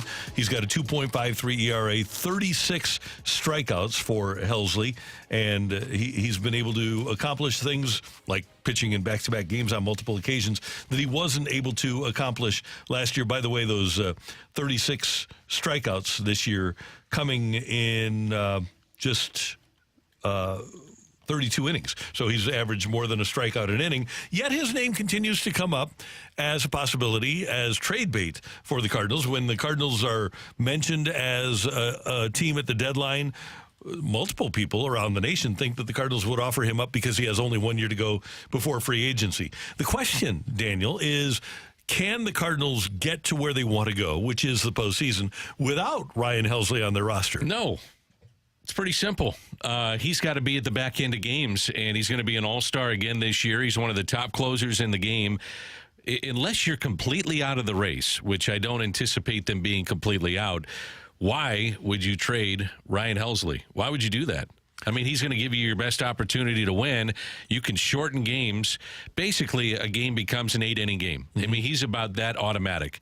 Not always, but he's pretty darn good that there's no way I would trade Ryan Helsley. None. The Cardinals have not given a long-term contract to a closer in a long time. They have given long-term contracts, by the way, to people like Brett Cecil and Andrew Miller, middle relievers.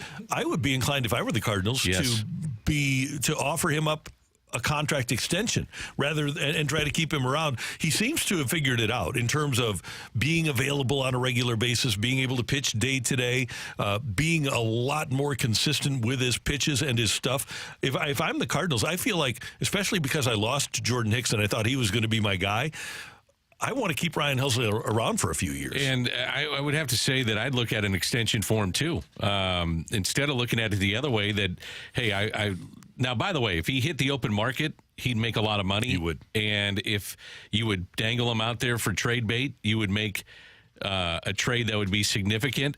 I would imagine that some of the people that were writing about this or talking about this probably looked at the situation the Cardinals were in at the time, which was almost 10 games below 500 and going nowhere. But this is a different team. I mean, if you're in the race, there's no way you trade this guy. And you're actually going to get better, I would think, with Riley O'Brien coming back soon. He's on a rehab. Steven Matz, who I think we both agree would be better served for the team and for himself by being in the bullpen, right? Yeah. And I think the Cardinals will start him just because they probably don't trust Palante as much as they trust his ability, not his durability, but his ability.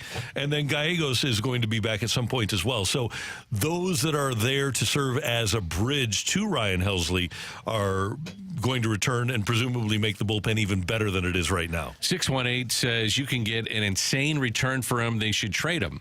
You would get an insane return for him, but don't you want to try to get into postseason play? Isn't this about the now? I am not going to rely on Giovanni Gallegos as my closer, with all due respect. Is Giovanni Gallegos even going to be here?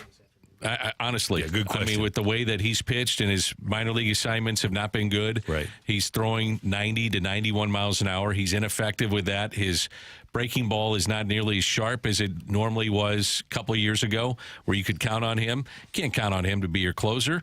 No. And so who would be that guy? Be a bullpen by committee, but then you're asking Romero and Kittredge, who have taken on the bulk of the innings, to be your closer. You got a guy that's dominant in the back end. And that's one of the most important positions in baseball, to have a dominant closer. Tony always said you got to have a closer. Yep. And he's the guy right now. And the Cardinals at the moment are in the second wild card spot. And I think some people look at the team and they look at the record and say, well, they're only a game over 500. But you have to look at this league, and you have to look at what the playoff setup is. And then let's point out again, and I can't stress this enough, last year the Arizona Diamondbacks were the lowest seed in the National League playoffs. They went to the World Series. Year before that, the Phillies were the lowest seed in the National League playoffs, went to the World Series. Year before that, the Atlanta Braves were the lowest seed in the National League playoffs, went to the World Series. The COVID year I throw out, 2019, the Washington Nationals were the lowest seed in the National League playoffs, went to the World Series. So Is it out of the realm of possibility that the lowest seed in the National League playoffs could wind up in the World Series? No, I think history tells us quite the opposite. And the other thing that you started the conversation with is, would you trade him and how that would benefit the Cardinals? I'd see no benefit at this point doing that. No. I just don't. And Dan, I know that we have to wait. We have to let the trades last year marinate. But the Cardinals sold last year. Yeah. And you just don't know what you're getting back. John King is the only guy that's helping them this year. Right. The haul for him would be immense. Yeah. Let's be honest. I mean, it would be if you're a good team or you're a Yankees, a Dodgers, you're an Atlanta Braves, the Philadelphia Phillies, you get him for the 8th of the 9th inning, you become a dominant team. Mm-hmm. But I look at the Cardinals right now just to get into that situation, that if you can shorten games because your starters aren't going relatively deep, now you make it an 8-inning game. You know what I'm saying? I mean, he's about as automatic as it gets right now in the game of baseball. One quick thing, and I know Matthew wants to weigh in here. If the Cardinals have a healthy Ryan Helsley in 2022, they might prevent Philadelphia from going to the World Series. 100%. And how he was used. Yep. It was, He was hurt. and I didn't agree with Ollie. And Ollie and I have gone back and forth and talked about it. I love it because Ollie will say, what would you have done? And I said, well, I would have gotten this, that, and the other, and I would have kept this guy in longer, and I would have done this. And he's like, that's fair. Yeah. It's right, hindsight 20/20 kind of thing. It is, but I think we can all agree, and we're getting into the weeds here, but if you keep Quintana in the game to finish the 6th, then all of a sudden you can completely change the way you utilize your bullpen that year. All right, Matthew. What about that was in the weeds? Thoughts from St. Louis here as we look at the YouTube chat. I hate paper straws. You trade Helsley because his value will never be higher. They need all the prospects they can get, and he's the one who would get the biggest return. Playing for this year is the problem with the Cardinals. No planning for the future. That's how they got into this mess. Well, Mason Wynn's value will never be higher either. Yeah. So you just want to move him? Alec Burleson? Well, the difference there is the volatility of the closer spot. I think that's a reasonable variable. I would say that the volatility of the Cardinal shortstop position has been pretty high. It's also pretty reasonable. On the other side, we have the 618 texting in. I haven't thought about this one. This is a great text. If they trade him, it could backfire like Milwaukee trading Hader a few years ago. They took a dive after that. And I think a lot of players said the reason was the ownership showed they knew this wasn't a team that was going to win something long term, and so they made that move. My thing is that I want ownership to sometimes to have a very hard, but they're not going to do that asset-minded way to look at things. That's the thing is that will they cross that line here? And I don't think if you have a chance to. I think in general, if you have a chance to win, you go for it because you don't know when that chance is coming again. In sports, I believe that. But generally speaking, do you have a chance to win just in the fact that you're competitive with a mediocre team? Do you have a chance to win because Randy just mentioned it? If you get in, seeds, make the run. That's I will argue until the day that I die that Tony La Russa's 2 worst playoff teams in St. Louis were in 2006 and 2011. Yep, 100%, especially the 06 team. Yeah. Now, in fairness, they got healthy. Right. And that's what I think is going to be interesting about this team, Randy, is that Helsley is your worst of, or is the least of your worries. Yeah. It's about getting healthy in your outfield, and getting Contreras back is going to be big too. And at some point, you've mentioned this a lot, they're going to have to protect Romero and Kittredge. Yep. Because those guys, we're 71 games into the season, and those guys look like they're gassed. So they're going to need some time, and you're going to need other pitchers to fortify your bullpen with those guys apparently not being as on top of their game as they were earlier in the season. And I would say this, so you want to trade Ryan Helsley, fine. Who's on the back end of your games then? You don't really have an answer. The guy that is your answer is in uniform right now, and that's Ryan Helsley. Yeah, Matthew Liberatore would probably be the next guy. He'd be you'd go bullpen by committee. Yeah, you'd have to. Yeah, and you don't have Todd Worrell walking through that door. No, you don't. So I'm with you. That's Dan. I'm Randy. That's Matthew. And coming up next, we've got the Rush Hour Reset on the opening drive on 101 ESPN.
Hey, there's a cool thing happening at the South County Y, and it is an adaptive sports complex called Paul Goldschmidt Field. And we're going to talk about it a little bit later here on 101 ESPN. But what the South County Y and the Cardinals Care and Boniface Foundation have done is put together a baseball field for people that ordinarily don't have the ability to play on fields. And so with the Gateway Region YMCA, the Miracle League baseball field includes a playground and a multi-purpose field, so kids and adults with disabilities can play sports. And working with the Cardinals, the Y has announced that the field is named the Paul Goldschmidt Field.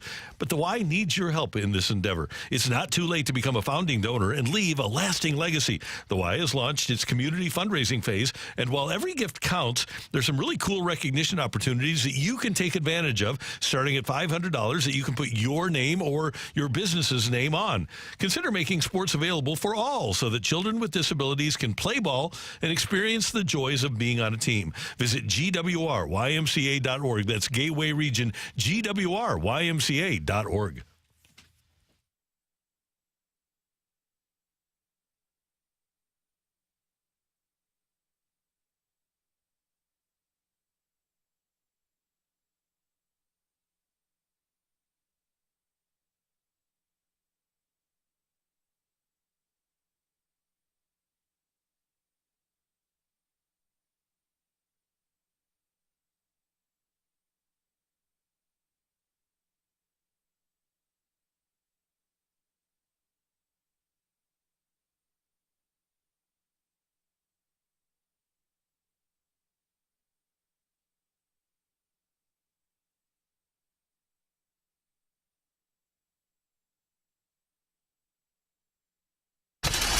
Recapping the biggest sports stories of the day on the opening drive with a Rush Hour Reset.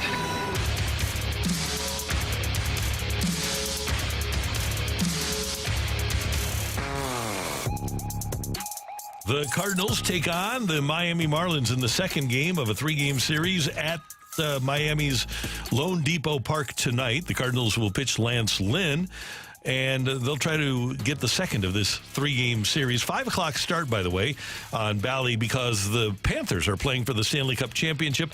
That game can be heard here on 101 ESPN, 6:30 pregame, Panthers and Oilers, Game 5. Last night, Dan, the Cardinals come away with a 7-6 victory in extra innings. It took 12 innings to pull it off, and Sonny Gray was brilliant for the Cardinals in giving them, I would argue, his best outing of the, well, he's been pretty darn good. 7 2/3, though, 2 runs, 5 hits.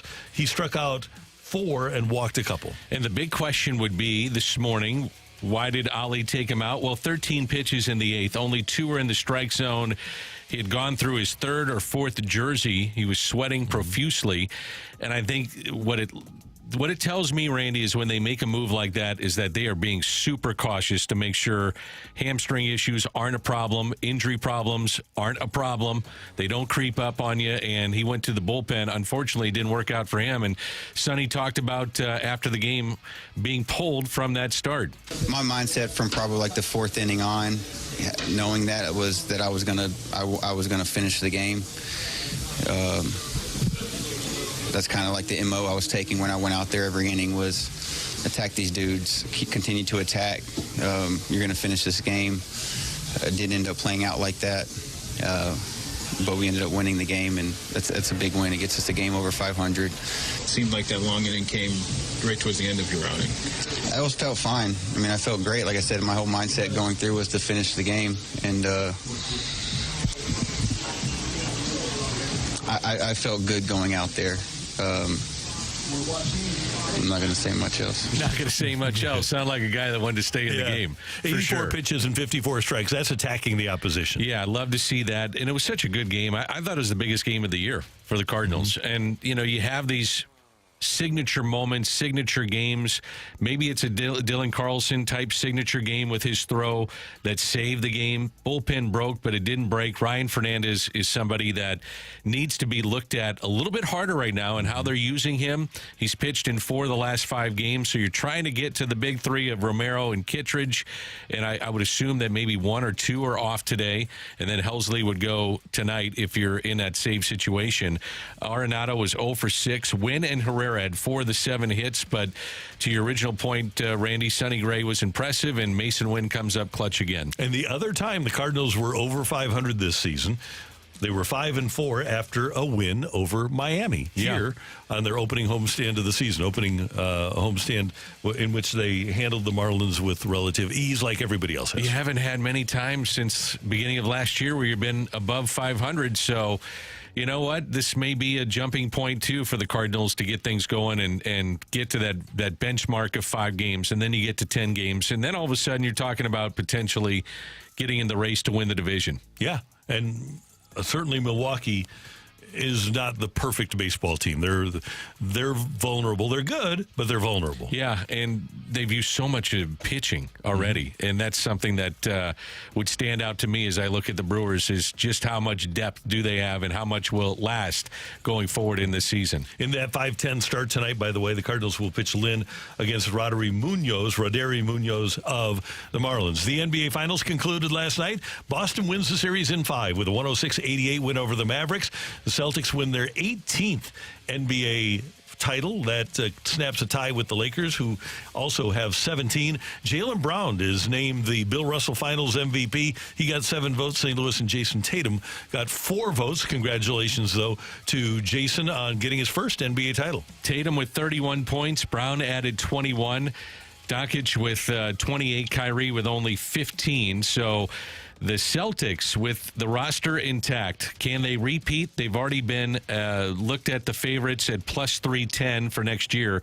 A telling stat for me and a telling way to look at this and how dominant they are. Only 13 other teams have won a combined 80 games and won an NBA championship. Wow. So Jaylen Brown, Justin Tatum, drafted number 3 in consecutive years, and the Celtics stuck with him.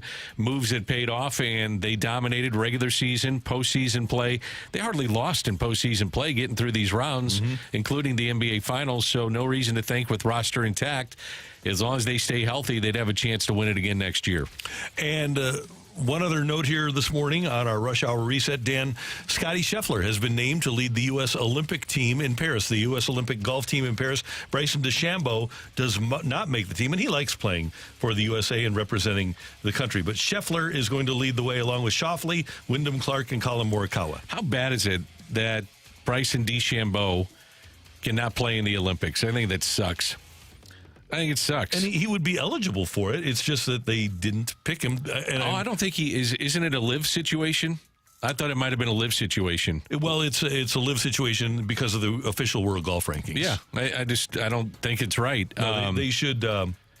They should amend. I mean, how could you not have Bryson DeChambeau on Team USA? Right. That should not be, in my opinion, I agree with you, affected by the official world golf rankings. By the way, Rory came out with a statement. He said, yesterday was a tough day, probably the toughest I've had in my nearly 17 years as a pro golfer. Firstly, I'd like to congratulate Bryson. He's a worthy champion and exactly what professional golf needs right now. I think we all can agree on that. As I reflect on my week, I'll rue a few things over the course of the tournament. Mostly the 2 missed putts on 16 and 18. He went on and on and on.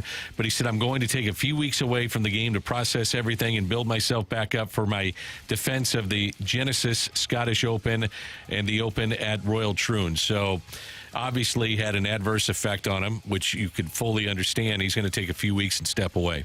And I wonder how long it'll take for him to get back into golf mode, because obviously when he left, he was just devastated when he left Pinehurst on Sunday. It'll be interesting to see mentally how long it takes him to pick it back up. He's been here before. Rory, when he was a young kid in 2011, he had a 4-shot lead at the Masters, led by 1 at the turn. So he had a 4-shot lead going into the final day, led by 1 at the turn, and wound up tied for 15th. He had a disastrous back 9. So it's not like he's not gone through this before, but it'll be interesting to see if he can bounce back. And then he's got those back-to-back. He's got the Genesis and the Open. Yep. I guess they took it. I just hate what this thing has done for Liv concerning. I mean, how is he not on Team USA? Yeah, I wonder, in his heart of hearts, how Phil Mickelson feels about ruining golf. And I guess I don't think he cares. Well, and then, no, because he has to pay off gambling debts, right? Part of it. Yeah. And I bet, though, in his mindset, he's saying, I help golf. because I'm going to make all these guys more money, and we're going to wind up getting back to the place originally that we wanted to have, which is more control of our name, image, and likeness, and making more money and being in conjunction with the tour to where they're not getting all the money, but all the players are getting, some of this money that's brought in by the Saudis too. But shouldn't Captain America be on, or at least be considered for the U.S. Olympic team? Shouldn't Bryson DeChambeau, who wants to sport the red, white, and blue, shouldn't he be a guy that is playing for the Olympic team? And because of Liv, we don't have that. Yeah, sucks. Don't like it whatsoever. It's terrible. Yep. That's Dan. I'm Randy. Coming up, the Cardinals are part of the new field in South County that is going to provide opportunities for disadvantaged people to play more sports. Michael Hall from Cardinals Care is going to join us to talk about it for a few minutes next on 101 ESPN.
If you are a business owner, an entrepreneur, a CEO, a CFO in St. Louis, you need to know about what's happening with NetSuite by Oracle. They're hosting a day-long event on Thursday, June 27th at Union Station, and they're calling it Business Grows Here. It's about St. Louis and growing business in St. Louis, and it's set up to help you grow your business. You can spend the day learning from more than a half dozen speakers on stage, and they're going to share their wisdom and insights, and that includes, among the speakers, Jamie Simonov, the founder of the Ring Video Doorbell, who's got a new company that's headquartered here in St. Louis. And you're going to come away with strategies and tips that you can immediately apply to your St. Louis-based business, and you can take notes, and you can meet people that change the way you look at growing your business. Apply to attend the business event of the year. NetSuite's Business Grows Here happens Thursday, June 27th.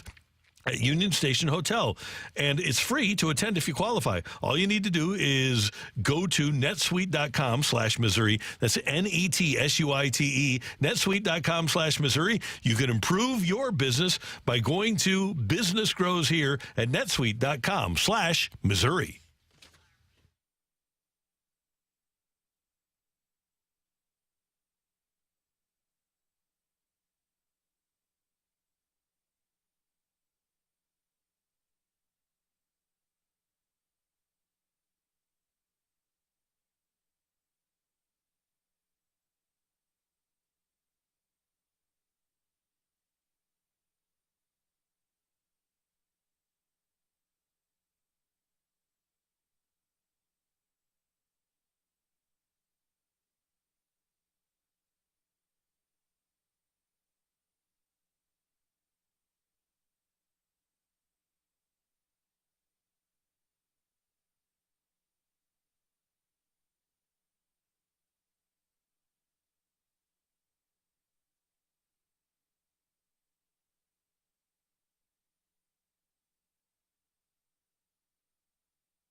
Danny Mac, Randy Carricker, and we head to the celebrity line. The executive director of Cardinals Care, Michael Hall, joins us. And Cardinals Care does so much for our community, and they're a big part of the new adaptive sports complex on the campus of the South County YMCA. And Michael, first of all, thank you very much for joining us this morning, and congratulations on what the Cardinals have forthcoming, along with the Boniface Foundation and the YMCA.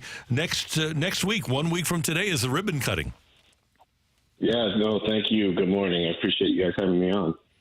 Well, what's it all about, Michael? Tell us how this all came about. Yeah, it's a really great project. It's one of the more fulfilling projects that I've been a part of. The YMCA approached the Cardinals and Cardinals Care probably about a year and a half ago and asked if we would be interested in helping to build an adaptive ball field, because they were aware that we've built ball fields around the city. And, I took the call and we had some conversations and met, and it grew from there, from sort of a ball field to, they had planned to have the adaptive playground as part of it. But then with the addition to the multi-purpose field, that kind of came on a little bit later when Boniface became a partner, and it really grew into the plan that we have today. And it's incredibly exciting. And Michael, it's interesting, and it's something that we don't think about a lot, in the thought that there needs to be a place for people with disabilities to play ball. And this is, I know, right up your alley with Cardinals Care, but overall, this is something that we haven't had in St. Louis to this point.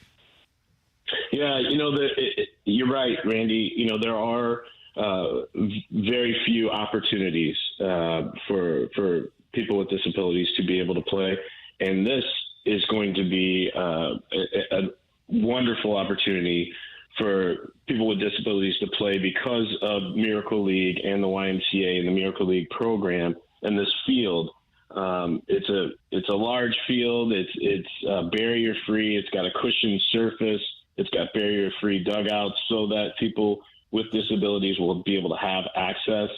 And it's wide open out there on the campus of the South County, and there's programming to go with it. So there's infrastructure and people in the background to make sure that the programming continues. And it's just really exciting to be a part of. How did you get Paul Goldschmidt involved? That wasn't too difficult. Paul's been great as far as what he's done in the community. We just approached him and asked him, explained the project to him, told him that we would like to dedicate the field in his name, and he was thrilled. And he's been great, not only on this project, but a lot of the projects that Paul does in the background. He's just been really wonderful, not only on the field but off the field, and supportive of not only Cardinals Care, but of the St. Louis community. Michael, how much do the players get involved financially in these projects? How much do they back it out of their own pocket?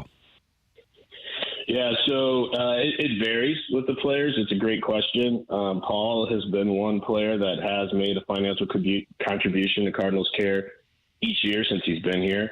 And not only financially, but he also contributes with his time by helping with events that we do, or by signing items that we are able to use in auctions to help raise money for the foundation.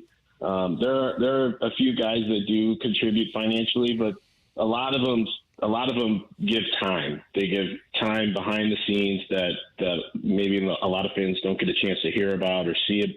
And that's really what helps Cardinals Care raise the money to be able to put back into the community. Michael Hall, Executive Director of Cardinals Care, with us for a couple more minutes here on 101 ESPN. It must be cool for you, Michael, to have so many players that want to maintain a legacy here in St. Louis. You've got fields named after Matt Carpenter, Adam Wainwright, Dexter Fowler, Tony La Russa, Chris Carpenter, Lance Berkman, Yachty, Ozzie, Bob Gibson, Jim Edmonds, Edgar Renteria, Jack Buck, Whitey Herzog, so many more, Woody Williams.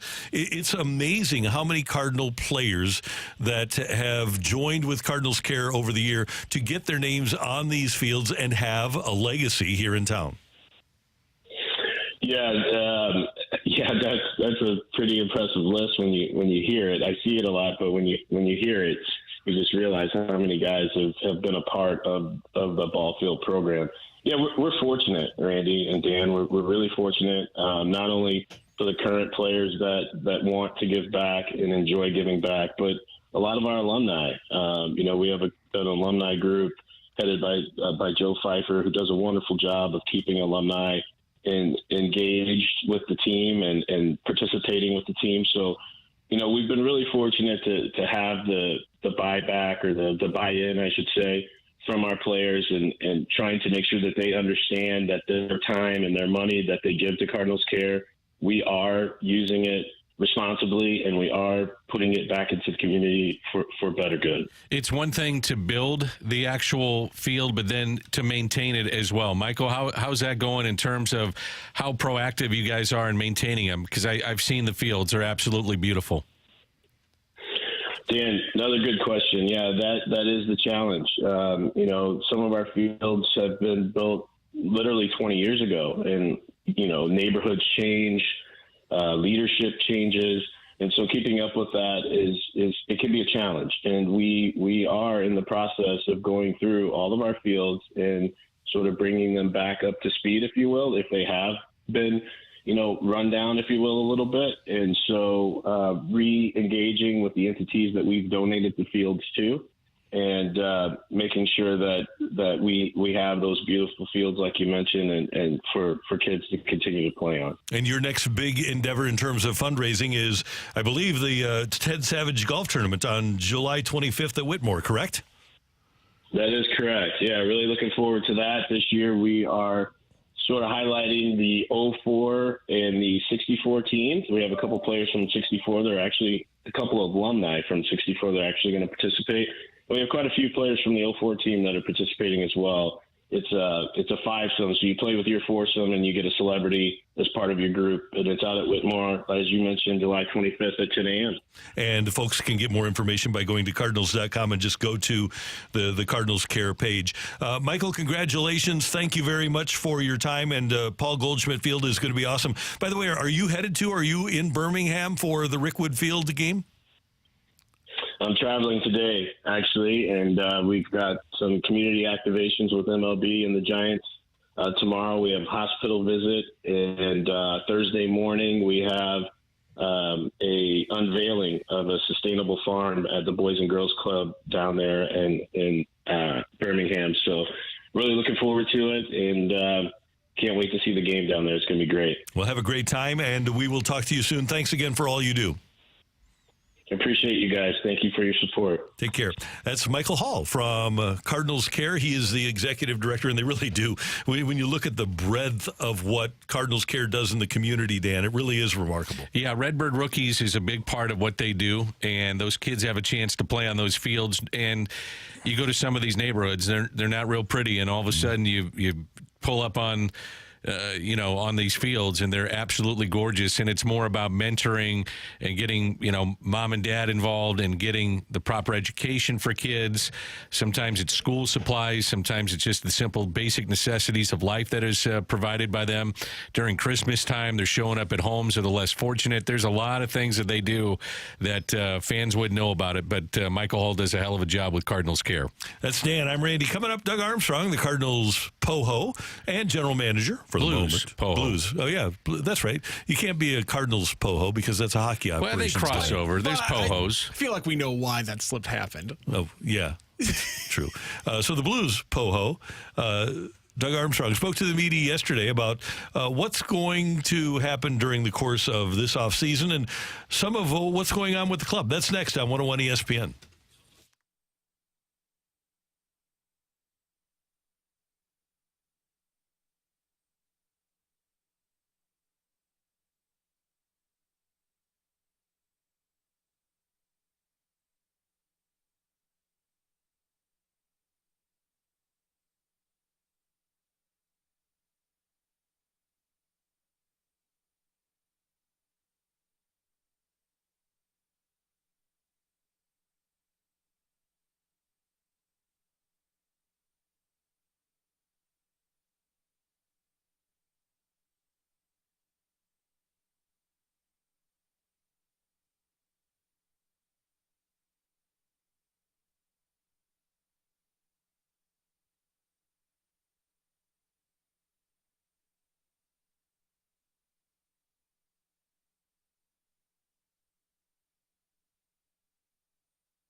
Well, I attended Lindenwood, and I'm a proud Lindenwood alumni. But when I was there back in the 80s, we didn't have Division I football. Heck, we didn't have football at all. We didn't even have our own basketball arena. Now, Division I football, great men's and women's basketball at beautiful arenas. As a matter of fact, at Lindenwood, they have over 50 student clubs and organizations and all kinds of great sports. And it's really an exciting Division I campus experience. If you or your youngster are thinking about going to college, trying to decide which one to go to, I urge you to tour Lindenwood. Go to lindenwood.edu to set up your tour of one of the most affordable private universities in the region. Lindenwood awards over $30 million in scholarships and grants annually, and they have special tuition discounts for military members and veterans and their spouses and children. It really is a fantastic place to learn and a fantastic place to have your college experience. Lindenwood, it's just a few minutes from the airport here in St. Louis, and it's a wonderful place for you to get a great education without breaking the bank. One of the most affordable private colleges in St. Louis. Don't sacrifice quality for incredible value. Apply today or schedule a visit at lindenwood.edu.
This is Rocc with your Sports Center update, driven by Johnny Londoff Chevrolet and Johnny Londoff Autoplex. The Cardinals yesterday get away with a win in the 12th inning over the Marlins, 7-6 in Game 1 of this series. Game 2 today, a little bit earlier, will be a 5:10 first pitch. It'll be Lance Lynn facing off against Roderi Munoz. Munoz on the season 1-2 with a 4.56. Now, why the early pitch, you ask? Well, that's because the Oilers are facing off against the Florida Panthers tonight, Game 5, 6:30 pregame.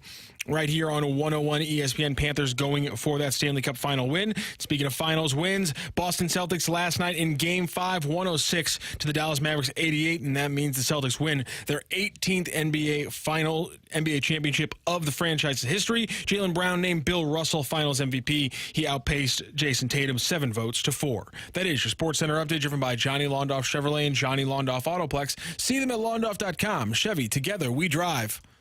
Are you kidding me?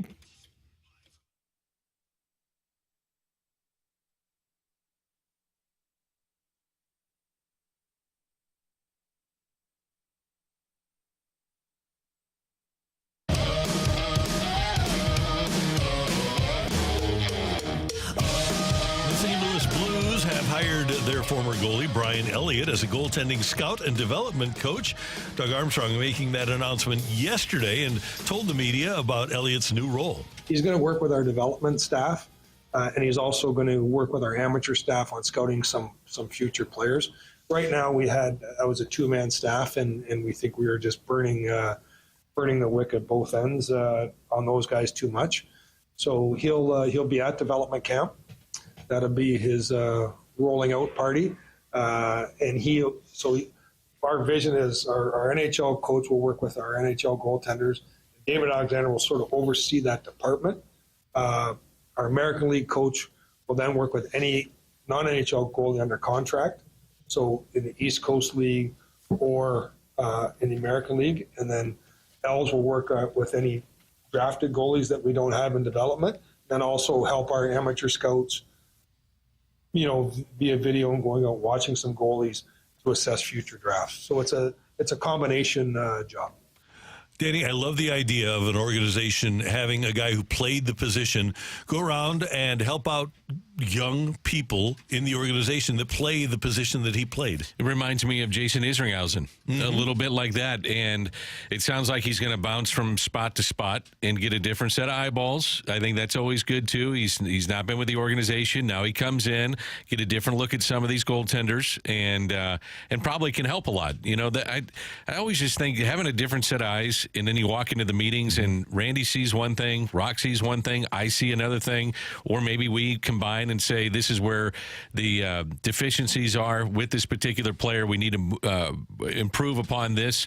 But having a guy that's been there, done that means something. There, and you get respect immediately, too. When guys have played in the league, you just have ultimate respect for that. Now, it looks like heading into 24-25 that Braden Shen's best position for the Blues is going to be at wing. And right now, you still have Kevin Hayes, so you have Thomas as your number 1 center. You have Hayes as your number 3, and hopefully you'll get Oscar Sundqvist back, and he'll be your number 4, fourth-line center. But you have other people that can do that. The Blues don't have a clear-cut number 2 center. So what's the outlook for that position right now? Well, again, we've had internal conversations.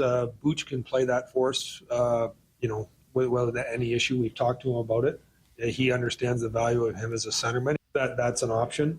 I think Dvorsky is going to come in, and we're going to see a big development camp as development camp, but he's going to want to make a statement physically for us, like in his testing where he is, all those things that are going to help him. He's going to get an opportunity to make our team, But so is Bolduc and so is Dean. Now, whether they seize that opportunity, I can't control that. If those 3 guys are ready to push, and not push like they're better than what we have here and now. If we think if we can be better in February, then the player could probably start with us in October. If we don't think that February of this year is when we're going to be better, then he won't start here. Dan, the headline I take out of that is it seems pretty clear that Pavel Buchnevich is going to be a member of the Blues. Absolutely. And as far as contract discussions with Buch, he said, quote, they've been really good, end quote. Apparently, Doug Armstrong and Alexander Steen met with his agent in Buffalo, and he said, we're not talking economics now because we don't need to. It's more about the viewing, I would assume, of the long-term vision and what both Armstrong and Steen are thinking on what they want to do with Buchnevich. But it does sound like when you hear that they're saying, we want him back. We want him back in a big way. And he still has a year left on the contract, but if you're planning on utilizing him, if he's the first name you mention as your number 2 center, and you say, well, maybe Dvorsky will make it, maybe not, then it seems like Buchnevich is going to be part of the group. Do you want him to be long-term, though? I guess that's the question. I mean, on the short term, yes. Love the front end of the contract. On the back end of that, when he turns 34, 35, 36, I don't know. I mean, especially when you're thinking you're going to be close to winning and you're dedicating a lot of money to that player. Right. You're going to have a lot of, when he is 33, you're going to have a lot of 23-year-olds on the roster. Exactly. And maybe he can provide leadership, but is he going to be a top 6 guy at that stage if you sign him to that contract? So if I'm the Blues, and Tom Stillman kind of referenced this when he joined us a couple of weeks ago here in the studio, he said it's going to be about term. And I would think if Buchnevich would be willing to go 5 years, maybe 6, but not 8, I think the Blues would be much more palatable to them. Why would the player do that, though? If he feels like if I hit out there on the open market, I'm getting 8, would I be willing to sacrifice some of those years and say I'm going to go 5? And when he's a free agent next year, the cap number will go up. The only risk he takes is that he's not great. And there's a lot of good wingers coming up in free agency the same year he does. That's a great point. So it might wind up being a buyer's market at that point. So with the fact that you have the goaltending instructor, and like Army said, you're going to have David Alexander here, you're going to have your American League coaches. I love the idea of having a guy that kind of sets a Blues way to play the position. Now, you can't be a cookie cutter, but Brian Elliott knows so much about the position. I think he's a great guy to have. And I also think, Dan, having a dog named Moose, having him after him, by the way. Does he know this? Yeah, we've had him on and talked about it. Okay, good. So Prongs has a dog named Moose, too. Was it named after him? I don't believe it was. Yours was? Yes, officially. Yeah. Moose what did Jones say when he said, I'm coming home and I want to name this after a Blues goalie? the rest of the family had gotten all the other dog names and have gotten the dog names since. So that's the one I've ever had. Okay. You earned it. Yeah. You earned it. By the way, Doug did talk about buyouts, and it's something we brought up a lot on this show. And he said it's not something we have on the front burner, but it has to make sense. Remember, he's never bought out a contract yet. So this has always kind of been the last thing that he wants to do and always move forward with the players he has under deals. And I don't think it helps the Blues from a cap standpoint. No. Sometimes Philadelphia does buyouts for guys they just don't want anymore. But the Blues, if they would do it, it would try to be to benefit from a cap standpoint. And I just don't see a scenario where you're still going to have the money on your books eventually. I don't see where any of these contracts being bought out, Torrey Krug, Justin Falk, any of those, Kevin Hayes, I don't see how they benefit the Blues. Any surprise? They do have some pending UFAs like Kapanen, Blay. Any surprise? Scandella, that he said, we're going to let them test the market. We'll see what's there. We haven't closed the doors on anyone. So they have a little bit of cap space, but I don't really see maybe Blay coming back. Maybe. He's being nice. No, they aren't going to bring any of those guys. I don't think so either. The door is open just a smidge, but there's the Blues can do better than those guys, and they had great opportunities, and especially when you look at Kapanen and Blay and the guy from Detroit, the number 15, the Russian. What's Torbchink? Vrana. Jacob Vrana. Yeah. So Jakub Vrana. They just. Those guys had their opportunities, and they had a chance to make a lot of money, but they failed this year. So you don't want to give them a contract and make that same mistake twice. Don't you think it's interesting? I do, with the Buchnevich deal, is that if you got him at the back end and he signed a long-term deal, is it Steen that really makes this decision, or is it Doug Armstrong? Army said, he was asked about that, and he said, no, that'll be my decision. So he's going to make the call until Steen is the general manager, but obviously Steen will have a lot of input. And if those two were in the discussions, then Steen, obviously, his voice is being heard. I just find it interesting, because all of a sudden if Steen doesn't really want him on the back, let's say 3 or 4 years, you're stuck with him. Yeah. Probably stuck with him and saying, well, this is a guy I didn't really want 6 years ago anyway, 5 years ago, 4 years ago, but now I got him. And by the way, Steiner was that guy at one point. That's true. That's very true. And Braden Shen is that guy right now. He's still got 4 years left, so Steen's going to have 2 years of Braden Shen. Yeah. And you don't want to have too many of those, I don't think. You don't want to have too many 33, 34-year-old guys that you have to have on your roster. I think it's good to have some, but with what they have coming and the youth that they have coming, and I would anticipate the next – what do you think, Randy? 12 to 18 months, you're going to see these young guys making impactful statements on this team and having a role that means something. And you still, though, need to sprinkle in the veterans. I do think that is important as they move forward. No doubt about it. And I think Alexander Steen probably will have a great read on those guys because he knows how beat up they are and what the toll it takes.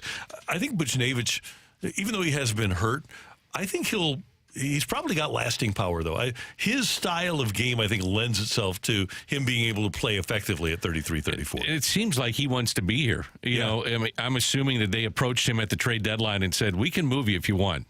But if you want to be here, we'll work on something to make this a long-term situation. It just seems like all signs are pointing to that direction, that he would wind up being here long-term. He is so gifted that sometimes, as a point-of-game guy, we don't appreciate it. Probably right. We should expect more.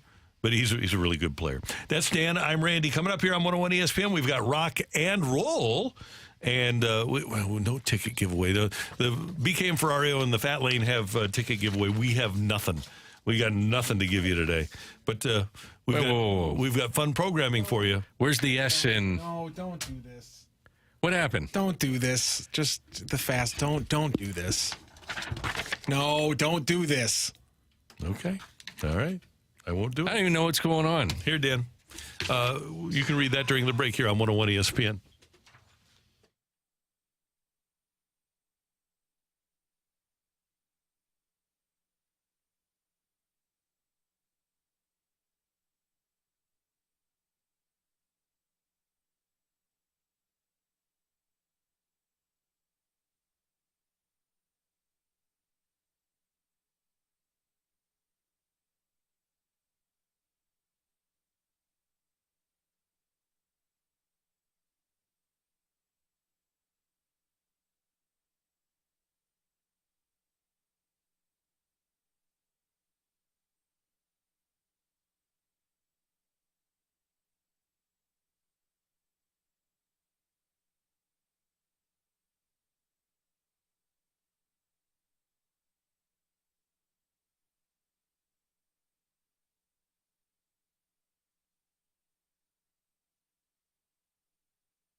Hey, you already know that Fenton Bar and Grill has the best trashed wings in St. Louis. Heck, they're the best trashed wings in America. That makes them the best trashed wings in the world at the Fenton Bar and Grill. When you stop by for lunch or a happy hour or dinner, you need to try them if you never have. Order them with their signature golden sauce at the Fenton Bar and Grill, or have some ranch, and you will have an absolutely perfect appetizer before you have a wonderful meal. And Fenton Bar and Grill has some big news for you. They have music all the time. And coming up June 20th and 22nd, coming up this weekend, Ricky Cole through Nashville from Atlanta is going to be performing at the Fenton Bar and Grill. You can learn more by going to their Facebook page, but you need to know that Ricky Cole is going to be performing at the Fenton Bar and Grill June 20th and 22nd at 7 p.m. So make sure you head on out and take in some great music at the Fenton Bar and Grill. When you stop by, say hi to Kelly, say hi to Megan, say hi to Casey. The whole gang is there. Kelly is, the other Kelly is there, the feisty redhead Kelly, and then the new Kelly. So just enjoy the time that you have there. The people are great, the food is great, and the music is going to be great. June 20th and 22nd, Ricky Cole at the Fenton Bar and Grill. Tell him Randy sent you.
And roll.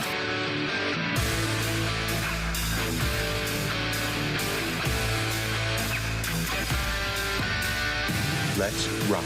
Let's rock today. All the sacrifice, handling the enormous weight of massive expectations, ends tonight here. It's over. Time to say it again, Boston. Anything's possible. Banner number 18 has been secured. The Celtics are NBA champions. Still hasn't really kicked in yet. Just trying, I guess, enjoy the moment. I kept saying, wow. These last 7 years have been a roller coaster. Up and down. I had to listen to all the shit about me. And tonight, it was worth it. Oh, my God. Jason Tatum, preceded by Mike Breen last night on ABC, ESPN, as the Celtics win the 2024 NBA championship. And good for Jason Tatum. And even though he didn't win MVP, I'm glad that he had that attitude at his press conference. I thought it was interesting last night, by the way. Immediately, the first commercial after the game was over was a Jason Tatum Nike commercial saying they said I couldn't lead, they said I couldn't finish. Well, yeah, so, and I can. So, it's pretty cool. That actually fascinates me because I want to know in the truck how it is. It's just okay, they won. Make sure you have this pot. Like go back to our go into the log. That's got to be the first commercial because they won. I would love to know the actual background of how all of that gets put into place of okay, what's the backup spot if they lose? I would love to know that. That's and I have to believe they thought at that point that he was going to be the MVP too. And a lot of players will not do that. They're superstitious and say absolutely not. No, not filming that commercial. No way. No way. I think there's an argument either way. I personally would have voted for Tatum, not because of the St. Louis thing, but I think from the very beginning of that round in the finals, Jaylen Brown was getting a lot of looks because Jason Tatum was the focal point. And I think that's kind of been the main key. When you saw his assists throughout the entire finals, including double-digit last night, almost a triple-double, I think you saw that in a maximized thing in the final game. And I thought maybe that would push him over, but 7-4 with the voting didn't surprise me. And at least it wasn't an egregious error, because I think we can. So there was the one game where Holiday was the hero. Yes. But in the first 2 games, first 3 games, Jaylen Brown was the most important part of the wins in 2 of those 3 games. Yeah, the big dunks he had, the steals in the plays he had the big moments where Tatum was he was a part of every play. Yeah. But Brown had the punctuation marks. Something that came out funny from today on Sportsmanlike before we came on this morning, Nuno, one of Michelle Smallman, Evan Cohen's, and Chris Canty's producer, came after Smalls in the city of St. Louis a little bit for, our reaction to Jason Tatum's championship, and Smalls didn't let it go by lightly. Last week you were excited and you're cheering for, you had no issue with your Cardinals clapping for Paul Skeens and cheering for him. And you're taking these victory laps based upon these St. Louis guys. It's kind of fraudulent, right? If I am a fan of anything, above all, it is my city, and that is St. Louis. That's true. And we do not have an NBA team. So when our biggest star in the NBA, which is Jason Tatum, who rides equally for St. Louis the same way I do, finally breaks through and gets a chip, and I've been saying all along that he's that guy, and everyone's been telling me that I'm crazy, you better believe I'm taking a victory lap today for JT. I mean, it was. I couldn't believe they actually had an issue with that one. No, Jason Tatum has on August 19th a sold-out golf tournament here in St. Louis. It's going to raise a ton of money for his St. Louis-based foundation. Matthew Tkachuk he's coming back here with the cup. So we should not like these guys, even though they love us unconditionally. Do you have a rooting interest for those teams because of the individuals, or just because you like the team? For me, it's all about the guys. I couldn't care less about the Celtics. I would dislike the Celtics if Jason Tatum wasn't on them, and I wouldn't care about the Panthers. I would just have benign neglect for the Panthers if Matthew Tkachuk wasn't there. Yeah, we talked about, too, during the All-Star game for the NHL All-Star game in St. Louis, Matthew Tkachuk coming out in a Yachty jersey. Yeah, right. I mean, so they're invested in the community, which is why you like them. And so we should be invested in them. It's almost like the East Coast people don't like the idea of being nice. Yeah. I got to give Michelle credit, though. She's on a national radio show making sure that St. Louis gets its love. She's representing big time. Big time. And she made some very fair arguments in there because, it's people find reasons to root when their team gets eliminated for all kinds of reasons. That team beat my team in the playoffs, so I want them so my team looks better. Well, that team, the weirdest thing for me is people, and this seems to be a St. Louis thing where it's like, oh, well, the NL Central or the NL. It's like, that's never been something that I've understood, but I understand why people are like, well, I'm going to root for this team when my team's out of it. Everyone comes up with reasons. I don't understand how this is my hometown, specifically in a sport where we don't get to talk about because we don't have an NBA team. Why is that a weird thing to get behind? She pointed out that Chris Canty loves certain players because they went to Virginia or wherever he went to college. I don't think that's a very different thing either. But for them, college and hometown was different. Yeah, their argument was that your college is more, and the background and your love of your college should be more than your hometown. I think it's a personal thing. I think some people who react about their hometown and where they live too much is just like, places, let's just scream about where we live. I think that's a little bit overrated, but I don't think having pride for it is a dumb thing or finding, you got to find reasons to watch stuff. Right. You got to find reasons to have that extra little bit of fandom. That's why the NCAA tournament is beloved. And here's the thing. I guess most towns are different than this. It's on both ends of the spectrum. Number one, we watched people like Bradley Beal and Matthew Tkachuk and Jason Tatum literally grow up. How many people went to Chaminade games and saw these kids as freshmen, sophomores, juniors, right? I'm one of them. Yeah, right. Me too. Yeah. So we do that in St. Louis. And then the other end of the spectrum is once they become a Hall of Famer, they're part of the community. How often do we run around and you run into Aeneas Williams or Orlando Pace or Ozzie Smith, a Hall of Famer, Whitey Herzog when he was alive.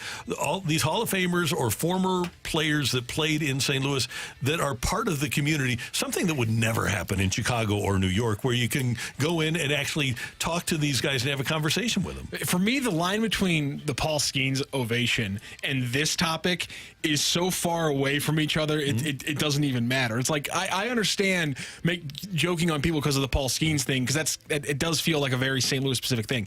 Everyone in the world finds reasons when a guy's from their hometown to root for a player like that. That is a very common thing. And the fact that St. Louis has been in the news because of the Paul Skeene thing, I think she caught a little recency bias. I was sent a video as Michael Wacha departed the mound in the 2013 National League playoffs against Pittsburgh, getting a standing ovation. Michael Wacha in a playoff game was getting a standing ovation from the Pittsburgh crowd because elimination of a great game, and almost had a no-hitter. Yeah, right. Yeah, I remember that. And I also think that you follow the players that were on the teams that you followed. So Tarasenko tonight. Yeah. I mean, I when he's on the ice, I'm paying attention to Vladimir Tarasenko. There's a connection there that you have still with the players that you watch. Yeah, before 2019, it was you used to do that with the Blues, but like in a negative way. Probably right. He's going to win it this year? It happened a lot. Yeah, it did. I mean, you're going to tell me that Boston Bruins fans weren't cheering for Ray Bourque when he finally won the Cup? Yeah, absolutely. Right. Exactly. Great I mean, point. you were pulling for him to win the Cup. Finally get the elusive Cup and get it. Yeah. No doubt about it. You tell me, I think there's like smaller ones. Like, you tell me there was a bunch of Kansas City Chiefs Chiefs fans who weren't rooting for Tony G in that Super Bowl. Oh yeah, probably. I think there were probably a ton of those guys who were. Yeah. Yep. I would think so. All right. Great job today by our producer, audio, video engineer, the one, the only Matthew Rocchio. Mike Ryder jumped in my ear and said, "Were people rooting for Holy to win in Dallas?" I think there are. Again, that was before 2019. That was before 2019, and people got really sick of watching Blues. I always joke about it. That's the only time I ever saw my parents get mad at a hockey game was when Holy won there, because it was like, good, lovely, another Blue winning away from St. Louis. Pre-2019. I think we had a 22-year run where a former Blue was in the Stanley Cup Finals or was a Stanley Cup champion. It was an unbelievable run. Every year? Yeah, every single year. Wow. It was bad. So, that sounds right. And a lot of stars. Yep. I mean, because you had Shanahan, Pronger, McInnes, Duchesne, not McInnes, but Duchesne, Hully. They were all over the place. Yeah. That is. I actually was happy for Brett Hall. There it is. Yeah, I was happy for him. I am now. I'm happy. Happy. Better that he get it there than in Detroit. I didn't like that one. I didn't either. The Dallas one I could swallow, but this one, yeah. Fortunately for us, Hully calls it the toilet. He did a lot of winning and scoring there too. Yeah. That team, those teams he was on, all Hall of Famers. It seemed like they were awesome. Yep. Great job today, Daniel. You were awesome. Pleasure. You too. And we thank you for tuning in, texting in, and being a part of the show. For all of us, until tomorrow morning at 7, have a great Taco Tuesday, St. Louis. Bring gas.